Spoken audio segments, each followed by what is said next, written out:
Hey there, everyone. It's Friday night. Woo! The Skeptical Help Bar is open once again. It was a short week for me. It was not a short week. It was a quick week. It was a quick week, short week. So same 5 days, but yeah, it went by pretty quick. So hey, everyone. How's it going? Oh my goodness. I see Melissa is back. Melissa is back. Her banishment, her exile is over. Yes, for being naughty on the show. Yep. She made a little remark, but it was cool with us. We know she was joking, but Facebook didn't like it at all. And she got slapped on the hand. So nice to see you back. Oh wow, we got a whole bunch of people. Wow. Get going. Donna, Carol, Eric again, Dave, Schumacher, what's up, fellow 3TS? Eozone. Oh, Eozone. I remember him. We got Shauna, JD, Diane. There's so many people. I think my guest tonight is the most popular guest I've ever had on my show. Right off the bat. Holy crap. Mercedes, John without an H is here. All on time. Oh my god. Yeah, or maybe actually I was late. I was a few seconds late. All right. So tonight we do have a guest. And before we get on the guest, I have an announcement. I want to say that big congratulations are in order for two of our locals. John Kennedy and Melissa got engaged last week. Woo! What's up? Guys. Good job. Nice. Happy for you both. And then let me get to the rules. Here because the rules are important. So rule number 1 is you are welcome to ask questions. That's what it is. This is a learning show. Just not in the next minute. I'll be back. Yeah, because Donna's running out. I don't know where she went. But you can ask questions. That's cool. But remember, this leads into rule number 2 is that I don't know everything. And sometimes my guest doesn't know everything. So we might not have an answer for you. But luckily, I have my handy dandy new Skeptical Help Bar notebook. So I'm going to write it down and I'll write your name down. And if I don't know the answer, if it takes too long to find the answer, I'll get back to you. And that's always fun because then I go down that rabbit hole and, 2 or 3 days later, when I finally take a shower because I'm looking up and researching your topic. Anyway, so we also go by rule number 3, which is the Patrick Swayze rule. Be nice. You guys are welcome in the chat room. You can debate, discuss. Be nice. You can disagree all you want. That's cool. But if it gets out of hand and you start name calling and trashing each other, then Divine Donna over here will boot your ass out. Or Facebook, man. Yeah. Facebook does it faster than I do. Don't make any comments in jest like, I'll cut you or something like that because that gets you banned. Gone. Woo! All right. Number 4. This is important for everyone. If you have a question, please do us a favor and put a Q in front of your comment. And that way it's easier for Donna to pick them out and put them aside so that we can ask them later. In the beginning of the show, I'm going to try and do the first hour here and just have a conversation with our guest and talk. And then we'll address more of the questions in hour 2. And that brings me to my favorite rule number 5. Drink up. There you go. All right. I'm going to bring on my guest as soon as let me get my special guest frame up and bring her on. This is Melanie. Hello. Hi. I'll make the noise. Yay. I need to get that. I need to get the applause. I think I have it on the microphone set up, but I'm not sure which button it is. I might push the button and set off the wrong sound effect, which would be bad. So how are you? I'm doing well. How are you? I watched that introduction all day. That was very entertaining. Oh, really? The video or me? Yes. Well, I try to make it fun. Oh, cheers. Hell yeah. Cheers. Oh, look at that. I love when the guests tell her about the energy rule. So we have a rule here.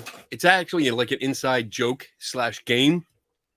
Because we have, and I'm sure you've dealt with it. I'm sure you've at least seen it. When paranormal people use the word energy in the wrong context, we drink. So every time we hear it, we drink. And it's some shows have really gone bad. Pretty bad. Pretty bad. We actually did a show. I do a Saturday night show, and we did one on energy. We talked about the different forms and how what it really means, and we really got into it. And so many people were just, see, like Tim Figures, drink. Yeah, All actually, I'm one of my summer projects is I'm collaborating on a book chapter about alternative medicine in psychology, and I'm writing the energy medicine chapter. Oh no! Cheers! Yeah, Melanie started us off. We're going to be really wasted by the end of the show. But all right, so for people that don't know who you are, may know only a little bit about who you are, if they read the big bio that I put on the advertisement, tell us about yourself. What's your background? Who are you? Yeah, so my name is Melanie Trecek-King, and my background is plant ecology. My undergraduate was biology and chemistry, and I went to graduate school in the Midwest. I studied fire ecology in the Great Plains. I started fires. It was super fun. Wow. Yeah, it was really fun. My husband got a job in Massachusetts, so we moved. And I started teaching at a community college, and I love teaching at a community college because I get to teach, right? And so I spent a lot of time teaching intro bio for non-majors, the course that everybody who's not a scientist has to take. Yeah. Sorry, I was one of those people. No, I've heard that a lot. My husband's a musician, and I hear that a lot from, oh yeah, I hated that class, right? So intro, I hate to interrupt, but I didn't go to college. But you just have to. What's in intro? I guess introduction to biology, right?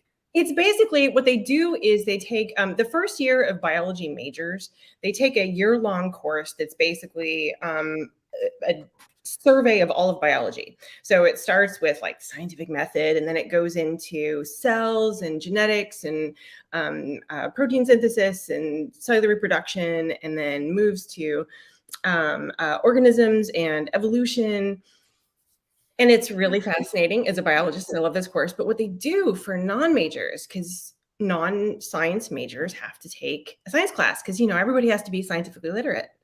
So nearly everyone, it's so incredibly common. They make these introduction to biology classes that are essentially surveys of biology. It's the majors class, but watered down. Sometimes it's referred to as baby bio. Okay. And it's terrible. I really tried. Oh Lord, I tried. So they put it into a semester, and it's all of the light version of all those different topics. Okay. And so I thought, well, so it's not just cellular reproduction, it's cancer, right? And how does evolution apply to humans, right? Can we explore the species concept with human race? But I really tried to make this applicable. And I just thought, I'm beating a dead horse. So I went to my college's credit. I went to the department and I said, why do we teach non-majors? And, they need to be scientifically literate. Great. Does this class do that? Might I propose we do something different? So we took it off the books, and I created something else. I know, we took it off the books. Wow. Awesome. And I created something else and started over square one, blew the whole thing up. I looked around the country to see what other people were doing that might be interesting, innovative. I borrowed, I stole, I recreated, and stole with permission. Stole, yeah. I hear you. So then I made something else. And then the class, Science for Life, has been running for several years now. And I think it's a great class. I know I'm biased. I think it's great.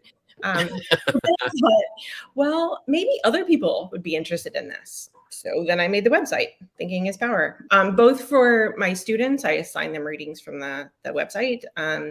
I thought maybe just random people would be interested in reading it. And then maybe other educators too. So if other educators are interested in teaching science differently, then I wanted to provide resources for them.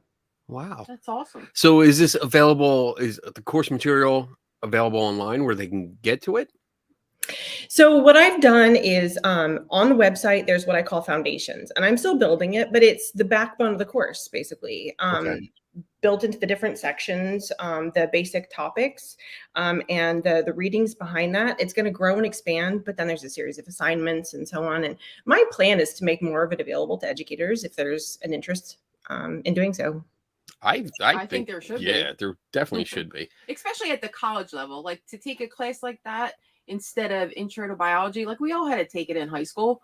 You know, like if you're going to make us take something as a non-science major, then, you know, a class like that would be more interesting.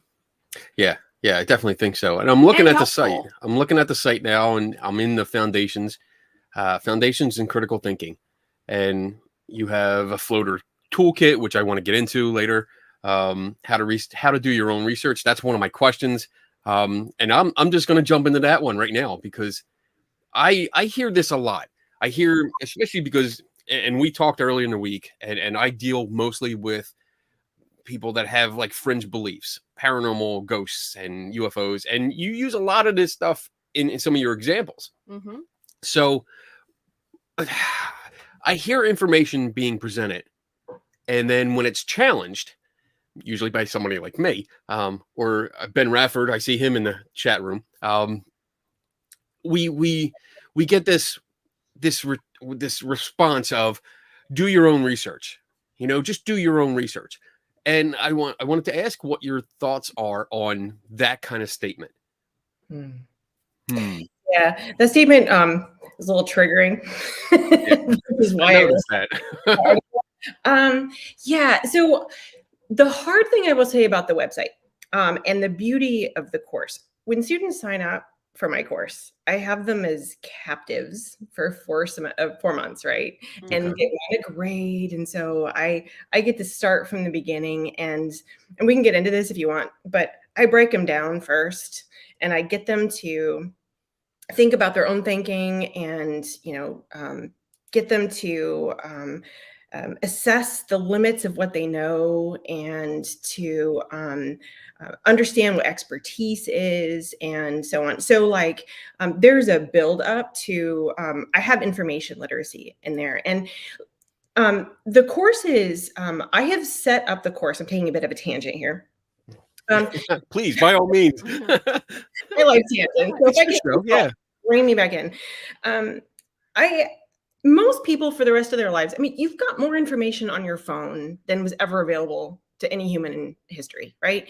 And so the question isn't, do you have the knowledge available to you? It's, can you be good consumers of that information? Mm-hmm. And so I've set up the course to get students to think about their thinking, figure out where knowledge lives. So where, like, I think one of the most important parts of knowledge is knowing who to trust. And so being able to, okay, I have this question, where does that information live? Where's the most reliable source of this knowledge? And then being able to find it. So in the class, all of the exams are open, everything. I mean, you're always going to have access to information. The question is, can you use it well? Yeah. And so I wrote the do your own research article because I kept seeing this floating around, like, oh, do your own research. And it's almost at this point, like, people use it to mean I have some sort of special knowledge, and I have found this, and it's your turn. You need to go find it too. But I have the right answer. You just need to be able to find the right answer too. But generally what happens is somebody has formed a belief first, and when they set off to do their own research, they're trying to find information that confirms what they already believe. Yes. Mm-hmm. Yes, so, I agree. Yeah. I wrote that post of, well, that's not really what research is. And so understanding how the process of science works a little bit. I mean, it's a short post. And then I wrote it, and it's one of my most popular posts. And then I was getting some feedback, and it occurred to me that I didn't give anybody the answer of how to do your own research. Oops. Like, well, here's the danger of doing your own research. Well, what does it mean to do your own research and do it well? So then I wrote a follow-up of, well, here's what a scientific consensus is, and here's how to find it if there is one. Okay. And that's good, because I mean, I agree with what you were saying, and along the same lines, it's almost used as a scapegoat, as in that special knowledge. I have special knowledge, and if you're not going to agree with me, then as a last ditch effort, it's, well, you know what? Do your own research. Look it up. And that sometimes it's good, sometimes it's bad. I mean, someone like me or many of the people in the chat room that I do know will do their own research and say, well, you know what? I found this and this, and it doesn't jive with what you said. So I'm going to call your bullshit, and we're going to have questions. But on the other hand, you're going to have a lot more people, I think, and especially in the hobbies that I deal with mostly, that aren't going to do their own research because they just have a habit of not doing their own research. They just know. It's very lazy. It's a very lazy hobby where they will not take the time to do their own research. And if they do, it's a YouTube video or two, and it's like, oh, let me look up this conspiracy theory. And they watch the first one that pops up, which is, unfortunately, by the algorithms, it's the most popular conspiracy theory video there is, and they will watch it, and that's what they base everything off of. So yeah, most important, it is the information they find that confirms what they already believe. Yes. Yeah. So understanding what confirmation bias is, but the limits of your knowledge. I think intellectual humility is so important and overlooked in critical thinking. We all have blind spots. We all are generally overconfident with what we think we know, especially in some areas more than others. And so when you enter Google and you go looking for information, you need to know that about yourself. If what you're looking for isn't confirmation for what you believe, but if what you're looking for is what is the best knowledge available to us, I mean, you got to be aware of what's going on in your own head. Yeah. Google will give you what you ask. Yeah. And I like that. I like that phrase, the know your knowledge limits. Know what you don't, or try to know what you don't know. And that's kind of simple when you really think about it. Because if somebody asks you a question about a particular topic and you don't know, you immediately don't know. And if you start looking up to the left and right and trying to fabricate something in your head, you don't freaking know. So just say it. And this is a common theme on the show. And every time I do lectures and stuff, telling people hey, if you don't know, be honest about it. Because I think that's the best that you can do is be honest and say, I don't know, and move on. Yeah, the I don't know is amazing. And also one of the things I love about your show is I have the ability to stop and look it up if I need to. That's right. That's amazing. We need to model that more. Well, I love this show has evolved, and it really has evolved from ideas that I get from the people watching and from my guest, because it's we didn't know. I actually started out doing Ask a Skeptic. I went that common theme and just ask me questions, whatever it is. And the first couple of questions were kind of easy, and then I did one show where I didn't know shit. Every question that came on, I was like, I don't know. I've never heard that before. That was my fault because I was like, yeah, ask me whatever. And that was a mistake on my part. But it turned into more of a learning show where I'll look it up. I share the screen. We go look through things. We read paragraphs together and watch videos and say, oh, all right, well, now I got a better understanding of it. This is what I know about this part of it. And it's great. And everyone is really great because in the chat room, the locals, as I like to call them, they will look up information and they'll post the links and they'll post the copy and paste the relevant information for the topic that we're talking about. So it's really, really fun. And again, it's all their, I credit them. I give a golf clap to them guys and girls. So, all right. So if you're going to do your own research, how do you figure out what's good and bad? How do you separate the absolute horseshit from decent information? You don't have to get really technical, but maybe some tips. What do you think? Yeah, I kind of think that in two different buckets. One of them is science knowledge, and the other is just general fact checking. So I do have a fact checking article. And I started with that article before I realized that I hadn't answered the question of how to do your own research. Because mostly when people say do your own research, they mean a scientific question. Mm-hmm. When you're looking for just general knowledge. Like say you're scrolling through your social media feed or something like that. The most important thing you can do is be skeptical. Because you're scrolling through, you see something, and if the part of your brain doesn't turn on that says, wait, what is that true? Then you're probably just going to believe it. Now, the hardest time to be skeptical is when it already confirms what you believe. And if it triggers your emotions, so it makes you angry or it makes you afraid or something. And if you've heard it repeatedly, so the reiteration effect or the illusory truth effect, the more you hear something, even if it's false, your brain processes it more easily and it assumes it's true. So you have to be really careful and turn on the part of your brain that says, wait, is that true? Then the best thing you can do next is what's called lateral searching. And that is open a new tab, put in search terms, and see what other reliable sources have to say. The old school way of teaching people to fact check would be to go to a web page and look through the page, go to the about side, and then like, who are they? What's their mission? You know, do they provide useful links? You know, are they supporting their position? And the problem is you can spend a lot of time on a site that if somebody wants to mislead you, they're not going to tell you I'm full of shit. Right? They're just going to do a good job of misleading. And so open a new tab and Google the claim or Google the source. Right. And make sure your terms are neutral because, again, Google gives you what you ask it. And Google something like the site and reliability or the claim and skeptic or the claim and fact check, something like that. And then if look for the sites that are known to put out reliable information. So, you know, if you're searching a claim that, you know, maybe you found on social media and Snopes or PolitiFact or Fact Check has already fact checked it, then it's, you know, go with them because they're professionals. They're probably correct, especially if they're in agreement.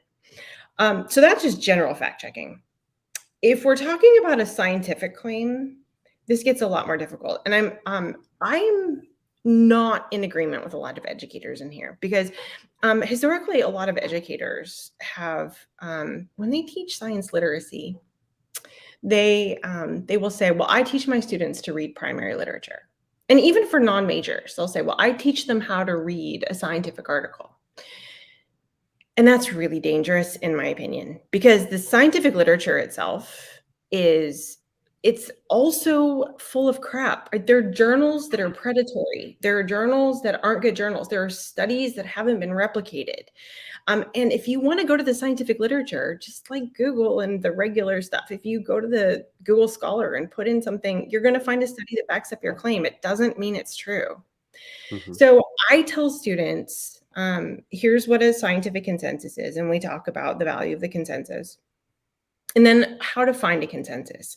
So, you know, the meta-analysis or a systematic review or, you know, the position of the American Medical Association or the IPCC is, you know, the scientific consensus for climate change, something like that. Okay. So you don't have to do all that work. Somebody else who knows what they're doing and a bunch of really nerdy people who know what they're doing, who are checking each other, have already gone through this process. The best thing you can do is trust their process because you're not going to do any better than them in your research. Right. And I usually, let me word this right. I usually encourage people to go to primary sources, not always primary literature. But when you're talking about scientific paper, academic papers, they're hard. I've never been taught how to read them. I read them. I read the abstract, and then I usually jump to the conclusion to see, you know, what they found. Okay, this is what it's generally about. Let's see what they found. Ouch.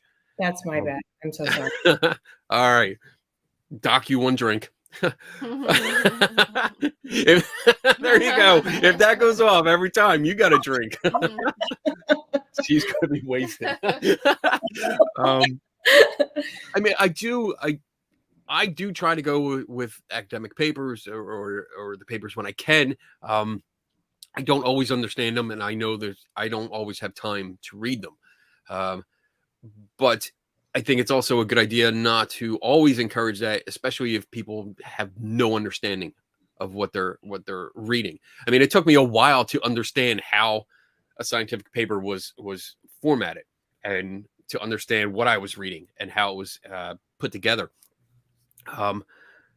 But I do like to go to primary sources. You know, if you read an interview about somebody, if you read in some magazine that, hey, you know, this was written about this person, go find that source. You know, obviously this is second or third or fourth hand or even more. Go to the primary source and try to find out. If you references, citations, I'm nuts about that. And we actually did, me and my two co-hosts that are in the chat room, we did a review of a book that had references, but they were all over the place. Some of the references had nothing to do with the topic that was being talked about. This was not a scientific book by any means. Not by any means, but some citations were basically referencing a magazine that had an article about a scientific paper. And then they would reference the paper right after the magazine. And it was just a waste of time. But I mean, I still encourage about primary sources. But the primary literature, I get what you're saying. Not always going to the paper, because you might confuse people more. Well, I mean, like I said, my background is fire ecology on the Great Plains. I studied the succession on the prairie, right? And so if I have a question about mRNA vaccines, I can go to the primary literature. I have a decent understanding of basic biology, especially since I've had to teach it, but that is not my area. I don't know the types of methodologies that research uses. I don't know the body of literature in that area. Like, I don't know what the nerds that put that stuff together, I don't know what they know. And so the best that I can do is, instead of cherry picking a study and looking at it and, oh, this says what I wanted to say. Okay, what is the consensus of the studies at this point? So what is the consensus of the experts at this point? Cool. All right, switching gears a little bit. So you teach this class, you get your students involved. How do you get them interested in learning about better thinking, about critical thinking? How do you get them excited or interested? Instead of, because I think I read or heard you on a podcast of talking about, before you introduced this class, you had kids like almost falling asleep and were just there literally to memorize the facts, to take the test and get out. We just needed an A. So how do you get them interested? How can I get more people interested in listening to me? Is that conceited? Yes. Wow. Yes, how can I get them interested in learning about thinking better, learning about how to think better? That's it. I wish I could answer that question. Still, like, you're talking, I think about my my last Skeptical Inquirer article about teach skills, not facts. And it's about my evolution of teaching baby bio to teaching this course. They're still captive. They still have to take a science class, right? And so once they're there, I have methodologies to try and get them interested. And I think those are relatively effective. But the average person, I really don't know. Now, with my students, what I do is I use a lot of pseudoscience. So Carl Sagan had this great, I know, like, I'm going to pause for Carl Sagan. That was great. So Carl Sagan had this, and I'm going to paraphrase a little bit, but it's if we teach only the findings of science without the methodology, then how is anyone to distinguish between science and pseudoscience? Right. And so I use pseudoscience.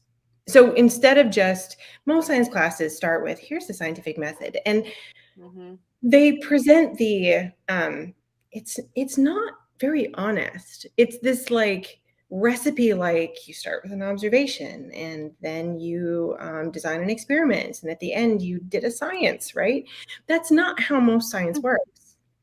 And so I teach more of what science looks like in the real world, but when a lot of people have pseudoscientific beliefs, even people who graduate with science majors. And I think personally, this class was designed for non-science majors, but I think we could do a better job teaching our majors as well, because we don't teach a lot of philosophy of science, even for our undergraduate science majors. Okay. But I think the use of pseudoscience is really helpful with that. People believe in homeopathy, or they believe in ghosts, or astrology, or whatever. And so, okay, how can we use science to analyze those things? And so, okay, is this scientific? What is the evidence for something like this? Compare it to something like this. And so applying the process of science more broadly, including to the kinds of pseudoscientific beliefs that a lot of people hold, I think is useful. Like I have a case study that I do on Bigfoot and the Loch Ness Monster. And, most of my students don't necessarily. You know what I don't have in my classroom is toys. And I think you need toys. You need them. I'm going to, you know what? Something quick like that. I'm sending you some. I'm going to send you some toys. Yeah, we have extras. You know what? Why are you giving my shit away? I can find a whole box in the attic, I'm sure. Yeah, probably could. I wrote down, make sure you include one of those notebooks, because that notebook was amazing. You like it? I just got it. Oh, his notebook. I love it. I'm sending Melanie a care package. With a notebook. With notebook. There you go. Cool. Yeah. So Bigfoot. Yes. Bigfoot. You got Bigfoot. The Loch Ness Monster. I mean, so not necessarily that all my students believe in Bigfoot, but they've heard of Bigfoot. And okay, this is an interesting claim. How do we analyze this claim? What do we know about this? Is this evidence good evidence, right? And so, I think the use of pseudoscience helps, because the whole point is science is a way of learning about the world. It's a way of not fooling ourselves. Mm-hmm. Right? To quote Einstein, it's a way of not fooling ourselves. Feynman, we're the easiest person to fool. So how do we not fool ourselves? We use science. Okay, what can we use to analyze these claims? And importantly, I mean, this all comes back to, if you firmly believe in this, know for yourself that you're going to be looking for evidence that you're right. You have to have the intellectual humility to realize that you might be wrong. You have to be willing to honestly evaluate this claim, which is the hardest part of critical thinking, in my opinion. Yes. So yeah, I'm a firm proponent of including science denial and pseudoscience in the science classroom, because that's how you recognize better science. Yes. And I agree that it's the hardest part is looking for stuff that's actively going against what you think is might be the outcome. And in most of my investigations, I usually have an idea of what's going on, and I'm searching for it. And initially, you have to overcome that desire to just look at, hey, I found this piece of evidence. It proves exactly what I thought, and then stop. Mm-hmm. And you have to fight that desire to stop, because you have to keep going and say, all right, well, maybe let me make sure that there's no evidence against, or even more evidence against what I think is happening, because I don't want to be wrong. I mean, that's me though. And that's a lot of the people that I deal with. Because so many more people just want to research, in quotes, until they're right. Yeah. And then they stop. So yeah, I agree with you. That's the hardest part, is to look for stuff that goes against what you believe. It's so difficult, and I feel that internal confrontation, that internal struggle, the cognitive bias, or the cognitive dissonance that happens because I used to. Now I don't feel it because I don't believe shit anymore. I'm still looking, but I don't believe anything. But when I did have beliefs when I was younger and growing up and finding out more information, I fought that need to look for more information. But it was never, that lesson was never taught to me. The lesson I got instead was just believe because I told you to. Mm-hmm. And I think that was probably the worst mistake everyone that influenced me growing up made against me. Everyone. And I'm not just blaming parents. He takes it out on everybody else. I take it out on everyone. Parents, teachers, family, friends growing up. I mean, that's just, nobody had the critical thinking skills that we really needed. And I fell victim to that. I mean, there was a time I believed in everything. I was raised Catholic. I believed in ghosts and monsters and everything that came on In Search of, or Ripley's Believe It or Not. I was like, yeah, that shit's real. And now I'm a Scooby-Doo. Now I unmask Old Man Withers every turn I get. So, all right, let's keep going. This is fun. I'm having fun. It looks like everyone in the chat is enjoying this so far. Please let me know, everyone in the chat, if you're enjoying this so far. So, because if not, then we're just going to end the show. They're fine. They have a few questions for later. Yeah, we have some questions already that we're saving for after the break. So, all right, so let's get on. I got a couple questions here. What do we want? Let's go with floater, because I do know somebody kind of commented something about that, or part of that. So you have this tool, this critical thinking tool, with the acronym floater. Can you get into that a little bit? Yeah. So the original iteration of the course, what year was that? 1998. It's a Skeptical Inquirer article, James Lett. It's a great article. It's a field guide to critical thinking. And his acronym was filters. And it was basically the scientific method and critical thinking in a toolkit. And I have been using that toolkit since the beginning of the course. And it's an excellent toolkit. This is where I have to be honest with myself about how old I am and how young my students are. Because yeah, all right, so look, I'll try and make you feel better before you say anything. Yeah. April of this year, I will be 50. Yeah. I know I don't look it. I look like I'm like 17, right? Yeah. Oh yeah. If I shave the beard, there you go. That makes me feel so great. All right, so you don't have to tell us your age. We understand where you're going. We understand. With that. We don't have that kind of rule here. You can be whatever you can be, like 19 forever if you want. That's cool with us. I really do, but I have I can't hide that anymore. So I'm 45 now.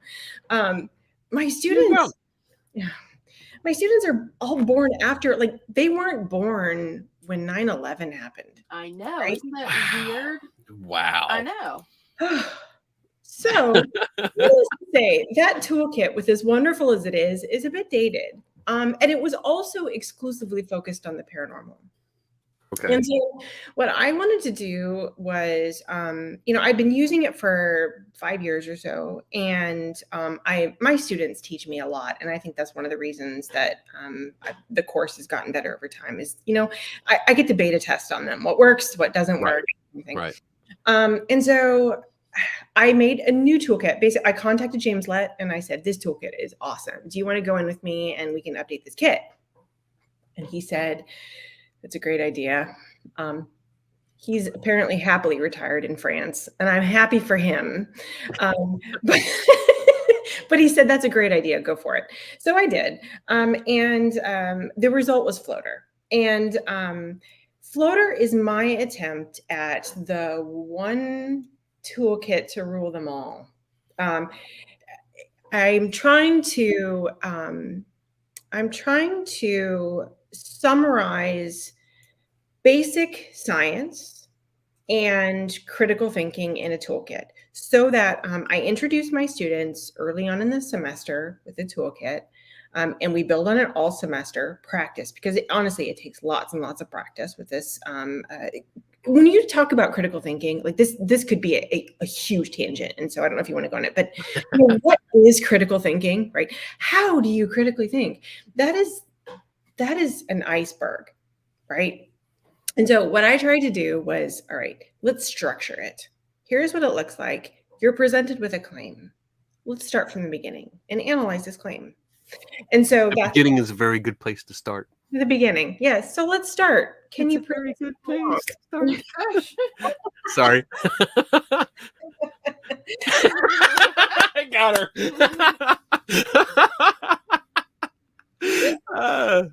Sorry. Yeah.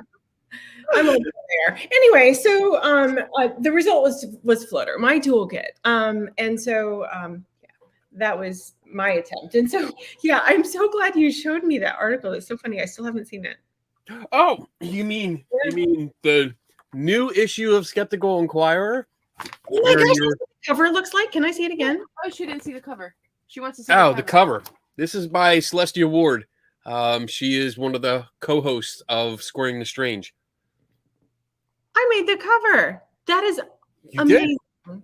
You did. Yeah, that is you on the cover. Yeah, the floater. That's you. You're a floater. Well, it looks like you. Blonde. Just take credit. Yeah, just take credit. And then there is your article. Oh my! I call him Tip. Him, her, they, Tip. In my little flotation device. Yep. Okay. Yeah, because thinking is power. So their name is Tip. And there's your. And actually, my business cards. I put Floater on my business. Oh, that's so cool. That is a great. I want one. I want one. You know what? I'll send this as a thank you for my care package. Awesome. Yay. I think I'm getting the better end of this deal, but probably. When you open up, you got like Loch Ness and you got Bigfoot and all that stuff, and it's gonna pop too. I'm gonna have it like just. You're going to open it up and go boom and a big roar and scare the shit out of you. It's going to be great.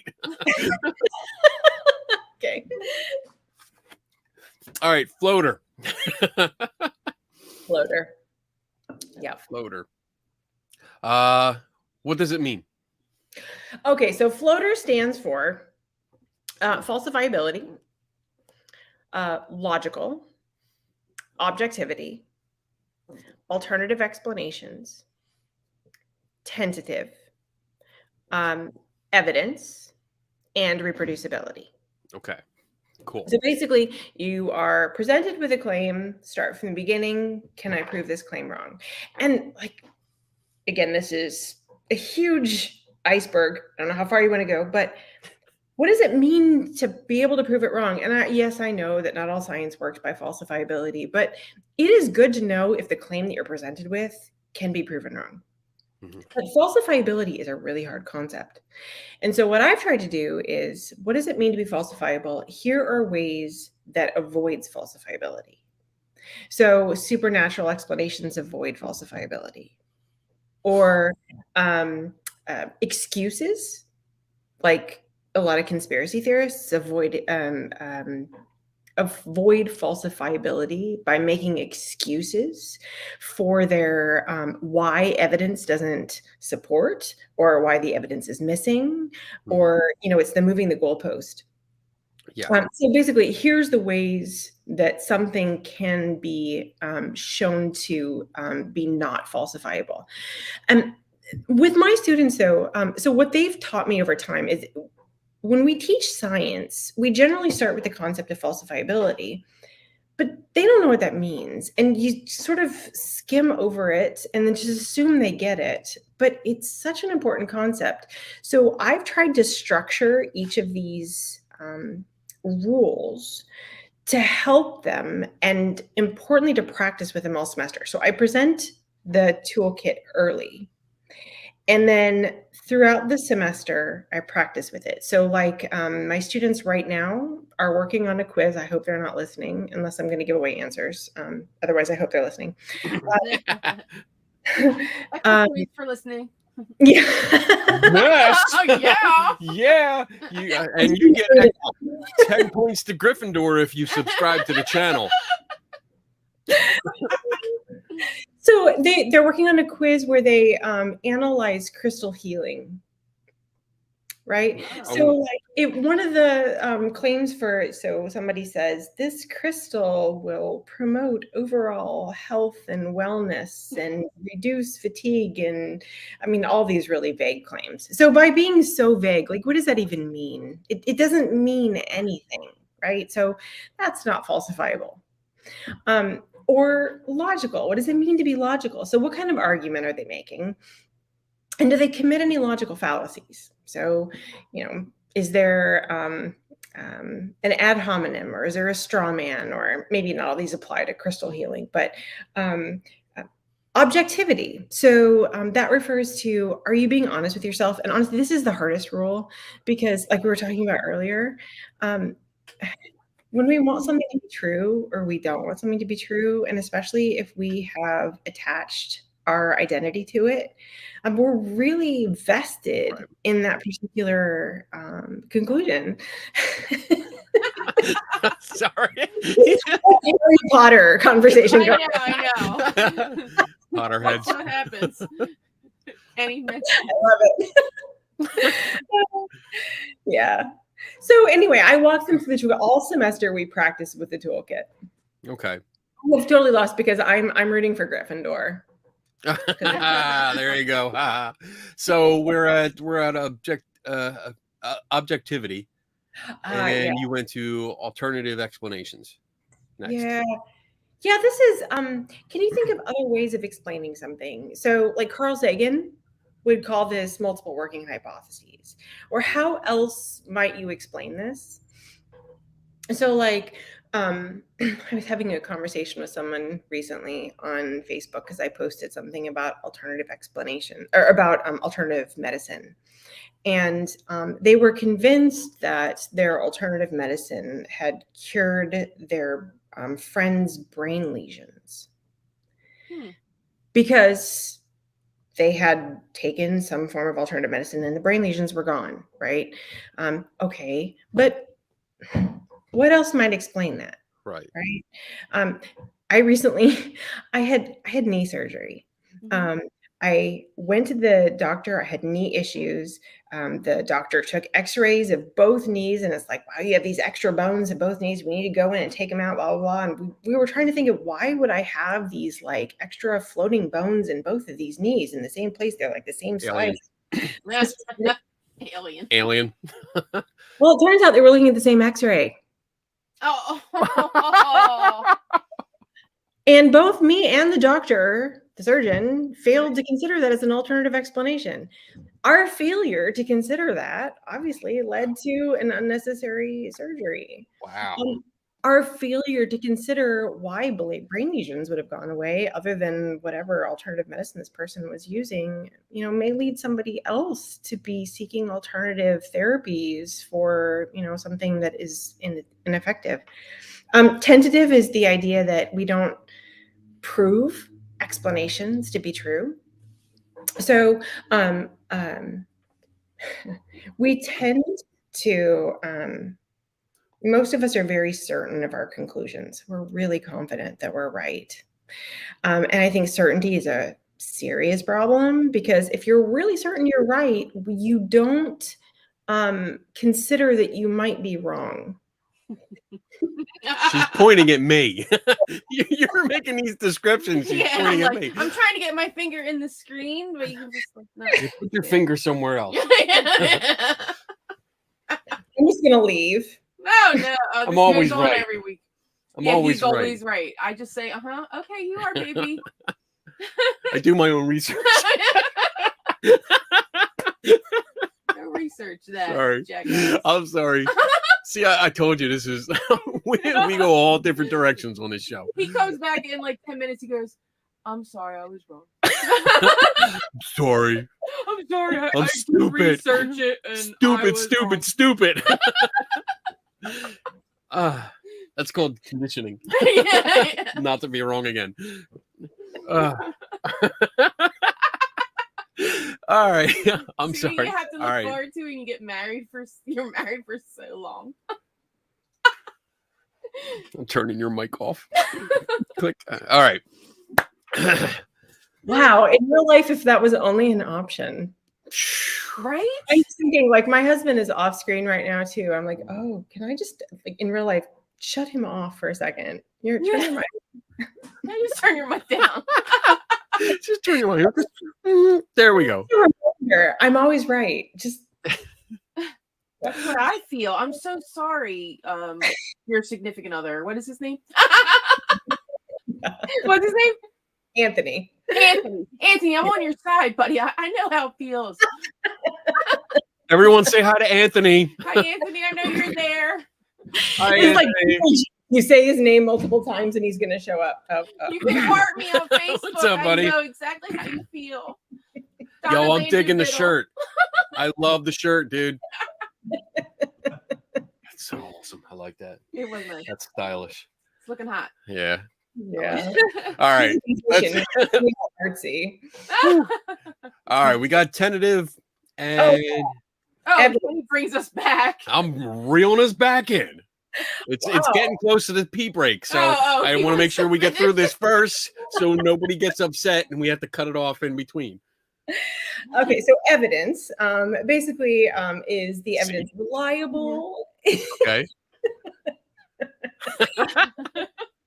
The point is evidence matters. So let's evaluate the evidence. And is it reproducible? So at the end, especially if it's a scientific evidence, can we reproduce the evidence? Right. Yeah. And that's important. I mean, this is all great. Oh, I love this because these are concepts we use constantly, and I'm constantly preaching about it. Everyone in the chat room, I mean, most of the locals that come in here, they understand this, and we've talked about this before about all of these things, about talking about alternate explanations. I mean, we talked about that briefly earlier in the week when we did a test about how, like, when people bring me paranormal claims, when they bring their experiences, and one of the exercises we do is say, okay, hey, let's take the ghost explanation and put it aside for now, and let's think what else could have caused that experience. You know, what could have caused that shadow down the end of the hall that you saw, that you know made you freeze in fear. Let's talk about different things and find different explanations and explore them to see if they are more reasonable and more logical than a supernatural being that we have no idea even if it exists. So yes, I mean, I love these things. Objectivity. I got an imprint of his foot. What are you saying it doesn't exist? All right, Patterson. You have one. I do. It's downstairs. You can't see it. Oh man. No props for you. Oh. It's she's talking. I have a casting of a Bigfoot print, but it's from a friend of mine. It's a replica. It's not the real thing. Huge. Yeah, It's huge. you mean the real fake? That's what she said. That's what you said. All right, still on the same page here. All right. Stuff like that can be made. I mean, you can make that from a piece of wood and go. I mean, honestly, Bigfoot, let's apply logic here. They only find one footprint every freaking time. No, that's the best one that they take out of the imprints. No. not that They they only only find find one. Oh, is it always the right foot or the left foot? Let's go there. It's always the left. Is it really? No. I don't know. I don't know. But yeah, they never find tracks where they can actually follow a Bigfoot. You know, it's only one. It's only one footprint. Maybe they get two, but It's that's the it. best print. That's why I can't. We're gonna have to do our research. That's because on they that, didn't have sweetie. time to make more. No. Moving on. All right, I think we have to go to our P base. It's a good time for a break. See what happens. This is what step is this? This is finding a way That's out. Right. He's called Bigfoot. Not big feet. Oh, you guys are funny. Oh my goodness. Sorry, we can never be serious on this show, Melanie. Brilliant. We can be serious for a little bit and then we go off the road. All right, we have Let's see. Pee break. So we have that. We're getting up on. Yeah, let's take our pee break early, and then we'll get into some questions. Is that okay? Sound good for you? Okay. All right. So I know there's a bunch of questions. So we're gonna go take our break. The energy tonight. Thanks, Red Man. She's gonna have to fill up, Melanie. That's why our break. That's why we have a break. You can fill up. All right. So we need a pee break if we're gonna start doing that. We're gonna have. Let me turn that banner off. We're gonna have 3 minutes to empty out something and fill up another thing, and then get back here in time. So, with that said, everyone, we will see you after the break. And make sure you get your questions ready and put them up there, and then Donna will take care of it. Let me see. Where's my brand? There's my commercial. All right. So you have 3 minutes from 3, 2, 1 now.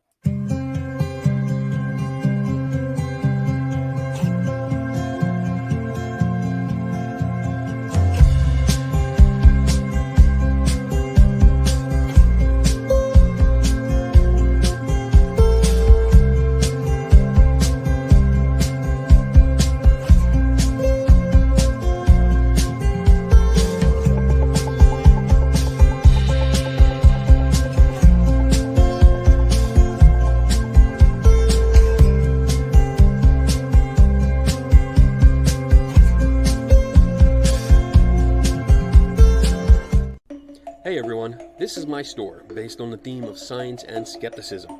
It's here that you can find all kinds of shirts and hoodies, yoga pants, tote bags, the fanny packs I know you guys love, masks and pillows, all with science and skepticism as the theme.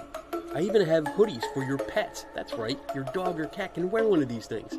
I also have a general store that sells more inspirational quotes or, drinking stuff because I like that kind of thing. I also have a store set up for our Three Tortured Souls podcast, which we do Saturday nights. You can find shirts and Tim Vicker's favorite drinking vessel, the mug. I also have a store tailored a little bit more towards my ghost hunting friends, Paranormal by I Am Kenny Biddle.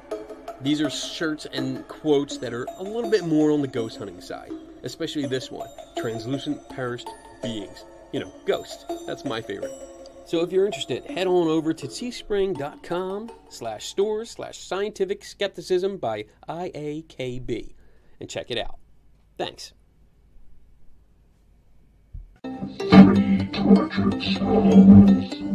Are you tortured by what you see and hear about the paranormal field? Join us as we critically examine and question paranormal claims, science, ghosts, demons, cryptids, UFOs, ghost hunting technology, and much more are all on the table for discussion. Three Tortured Souls is a video podcast that streams live on Saturdays at 8 p.m. Eastern and 5 Pacific. Three Tortured Souls.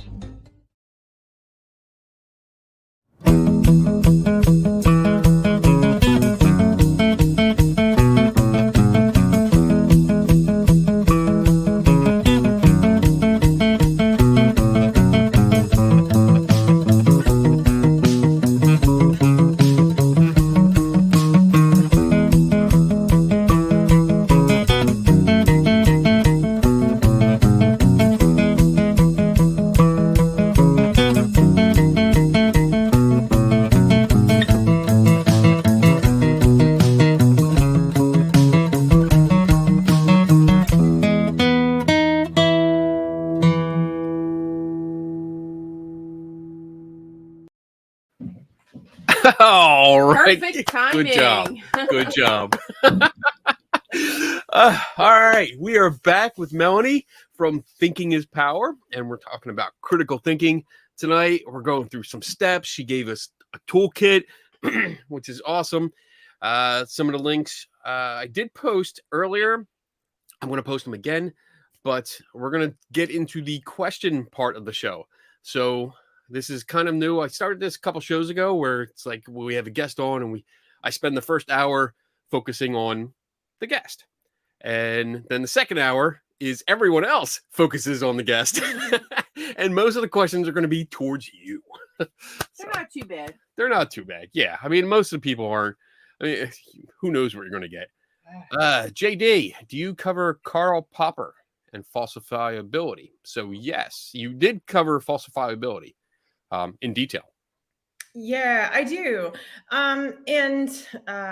Yeah, the how much to get into this? Much as you want. This is your show.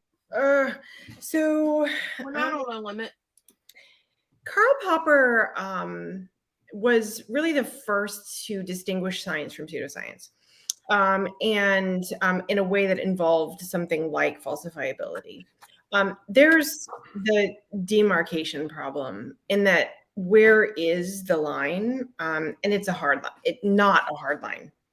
It's a shade of gray, right? It's a very wide, blurry line. There is real pseudoscience and really good science, and then lots of in between. But as far as falsifiability goes, I know in science today, there's a conversation around how much science revolves around the concept of falsifiability. I think for my audience and for the especially the introduction to critical thinking, and I think for just a lot of us, understanding what it means to be able to prove something wrong is an important distinction. Can I prove this wrong or not? And just being able to distinguish between the two. And that doesn't mean that it's not true if it can't be proven wrong, but it does mean that it's a kind of claim that can't be proven wrong. So that's a roundabout way of saying, yes, I do. Is awesome. He's kind of like grown since then, but yes. Very good. I like that. That was good. We like roundabout answers here. John Kennedy. Congratulations, John. Gotta say that again. How do we find which journals are reputable and which are predatory? Yeah, it's a really good question. One way is the journal impact factor, so the JIF. And there's if you go onto the article that I posted on how to do your own research, one of the I have a link in there to one of the resources that helps you determine which journals have a high journal impact factor, which generally refers to, so it's a metric that's based on things like how often the journal is cited and other things. The journal impact factor is not the only metric that matters when determining whether a journal is reputable or not. The other thing that can be really helpful here is just that lateral searching thing. So even yesterday, I found I was on an energy medicine tangent again, and I saw something. Oh yeah, cheers. I was reading something in some journal, going, "What is this?" And that skeptical radar was going off, and it was a journal I wasn't aware of. So I opened a new tab. I searched the journal, and then okay, I found this on the web for the journal. Check it out. Okay, who was that? Drink. That was you, wasn't it? Wow. That's freaky shit. Was that a ghost? That is creepy. That was the ghost of knowledge. You know, my Amazon downstairs or the Google downstairs is the same thing once in a while. That was doing wow. Uh-oh. There you go. There you are. That was weird. I will tell you that I couldn't do that if I wanted to do that. I know, But right? apparently when I don't want to do that, it pops up. That's awesome. So yeah. It even popped up over here on like the search results. It's creepy crap, man. Uh-oh. Anyway, Okay. so I don't know how to avoid doing that to happen again. I opened a new tab. Am I frozen? Yeah, Yeah, you're you're freezing and up. breaking up. Okay. You're demon in so your I opened in your a new tab and I searched the journal. I can see you again. Is that working now? Okay. I think I think so. The demon in your computer is messing with our connection. Okay.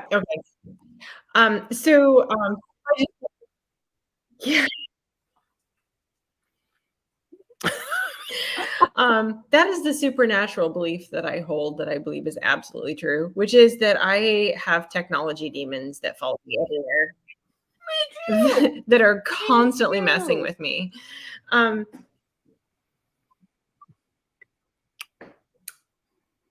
So anyway, one of the things that you can do is the lateral searching. Open a new tab, search the journal, search, use search terms like reliability, that's one of my credibility, and try to find reputable sources that tell you how reliable that journal is. The other thing is, because if your question is involving something that has to do with, let's say that you found a study like I did that was questionable, you can search the study itself or the authors and use the same method. It may take a while, but I don't know if you're familiar with Brandolini's law. No. Kenny, you're... Uh-oh. Uh-oh, she doesn't see us. It's sort of in jest. It's the bullshit asymmetry principle. Okay. I think we're on a delay. I think the whatever popped up on your computer kind of screwed it up and put a delay on you for a little bit. So we can hear you and see you, but you're just a couple seconds behind. I think... Oh, I'm so sorry. And because I don't have the ability to fix anything, I don't know what I'm doing. I have that problem too. Don't worry about it. All right. Real quick, why don't we try if you back out and then come back in using the same link, come back in, that might fix it. That might reset it.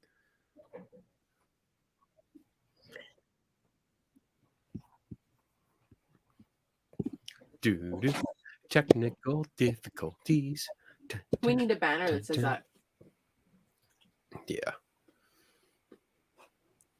Can you still hear me? I can. Okay. Okay. Can you see me?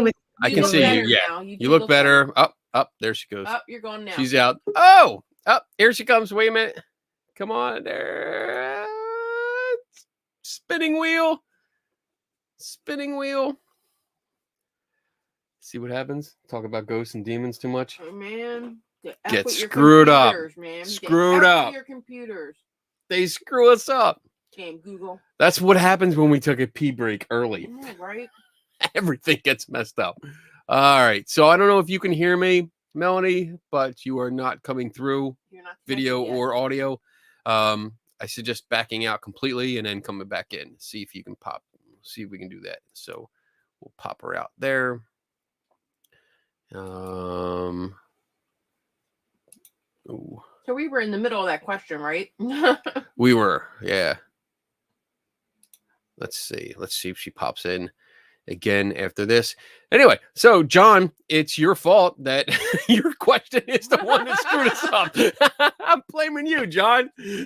Oh, let's see. Wait, what do we got? On, I think there was a question back here for Kenny. Oh, all right. So I'll answer. Let me Put see. the cap back on. Did I do that? Yeah. Oh, too much to drink. Let me just find it. Screw you, John. Oh, all right. I got nowhere to go. All right. I'm sorry. We're having technical difficulties. I'm sure she's trying to get back on. Here's a question for Kenny. Let's see. Here. Let me make sure. For Kenny. Up.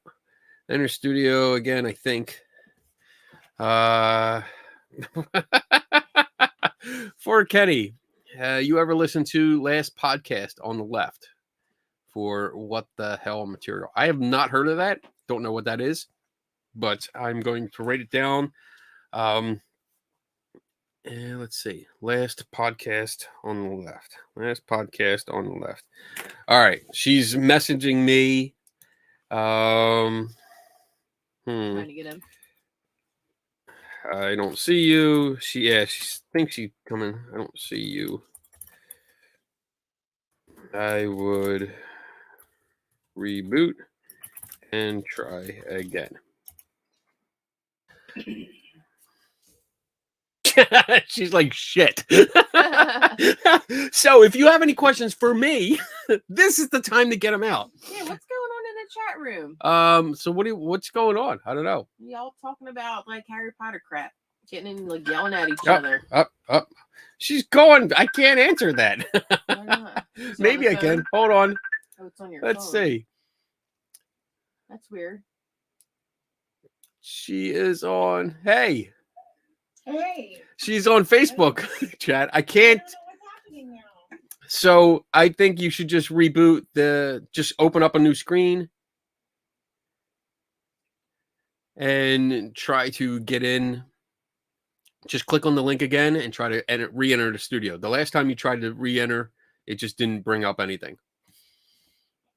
It says you're entering a broadcast studio. Okay. There you go. Are you in? Enter studio. There you are. I see device is not connected. Wait, it's trying. All right, I'm going to. There she is. Yeah, I see you. I see you. It might be hotel connection. Here's my unfalsifiable belief. Okay. Yeah, I think I have technology demons, and they curse me. Every friggin' day. It's You okay. can't prove me wrong. Me and printers, It's all we right. don't get along. Yeah, Donna At all. has a problem with printers. Anytime there's a printer set up on our computers, It she doesn't breaks matter. If it's on the computer or my phone, it won't print from the phone, and it won't print from the tablet, and then it prints and it prints on the wrong paper, and it's just a friggin' nightmare. it is. It is. It is first world problems. It is. Yeah. All right. So we're back. You can hear us good now? I think. There's still a delay. Yes, I can. Can you hear me? Yes. Yes, I can hear you. It might be the hotel, because you're in a hotel, correct? Yeah, I think so. All right, let's go. I'm technically in a duplex, but Okay, let's go with the questions. yeah. So I think did we cover the journals and what to look for? I don't know if we finished that. Oh yeah, we got a delay. You should bring her back on through the Facebook phone. I can't. I mean, I think I answered the last question. Okay. Uh-oh. Mm-hmm. Question for Melanie. Up, she's frozen. There she is. There she is. All right. So let's go with the next question for Melanie. Have you read I Being have not Wrong? read that. Okay. Well, there's the end of that one. Okay. Oh, this is so. This is fun. Ooh, ding. Fries are done.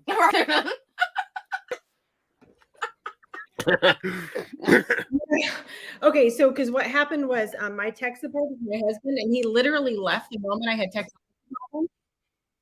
Yeah, that's always what happens. So he's not. Do there you to help have your iPod or iPad? Yep, I think she's going to try that. Yeah, I think she's going to try that, and we'll get. I have my iPad. Yeah. Okay, let's try that and see if we can. Do you want me to get on my iPad? Yes. Might be better. Yeah, I think I don't know what's. Do you want me to get on my? Yes. Yeah, try that. Yes. I love trying having a conversation when there's a delay of 10 seconds between us, because then we can't figure out what each one's is saying. That's great. It's so funny. Don't get frustrated. It's all good. Dun, dun, dun. Oh, that's a good question. I like that. I can't wait to get to that one. Sorry about the delay, folks. Again, wait, here we go. Let me remove this one. Put in this one. And there we go. How's that? Can you see me now? I can see you. You sound perfect. You sound good. You look good. You look like a 17-year-old. All right. So obviously you can hear me in real time now. Yes, I can. Okay, good. Yes. Woohoo! We have fixed it. We have banished the demons. All right. One sec. Oh man! Where'd you go? No. As soon as you said demons, she's gone. Okay. No. That was me, and it was because I told my husband to come back to fix it, and I was just telling him I don't need him. I'm good. Okay. Okay. Yeah. So when we talked earlier this week, your screen was doing that. Does it like automatically blank out when you start typing? I don't know. Maybe Yeah, is it old? you know I can't answer that question. Okay. I noticed that though the last time and then this time, as soon as you start like typing or something, the screen goes black. Yeah. And technology is magic. I'm pretty convinced. Okay. Yeah. All right. So I'm gonna put that on a model. where can we find the toolkit? So I have that link. I think I put the link in the chat room, but I'm going to put the link to your article again. Yeah, so I have the toolkit on my website. The website. And Yeah. there's an updated version of it in the upcoming Skeptical Inquirer issue. Buy Yes. the magazine. Yes, Buy it. Go to newsstands. Buy it. indeed. The downloadable graphic is on my website. Okay. I don't know about Skeptical Inquirer, but Okay. I do have a graphic. So I just put the link to that particular article in the chat room that has the graphic there. And this, I can show you the advanced page. That's the graphic. Really cool. I love it. It's very nice. I'm trying my hand at graphic design. Ooh, Oh. good job. It looks nice. I like the whole life preserver thing theme. That was good. You know, I feel so Let me with answer that. because that's a good question. I think I want to get to that question, but Okay. with it's really difficult to come up with a toolkit that is also an acronym that is memorable. Right. Mm-hmm. And in this case, my husband is here to save the day. Hi, husband. Anthony! Woo! You're never allowed to leave during a show again. This is the tech support.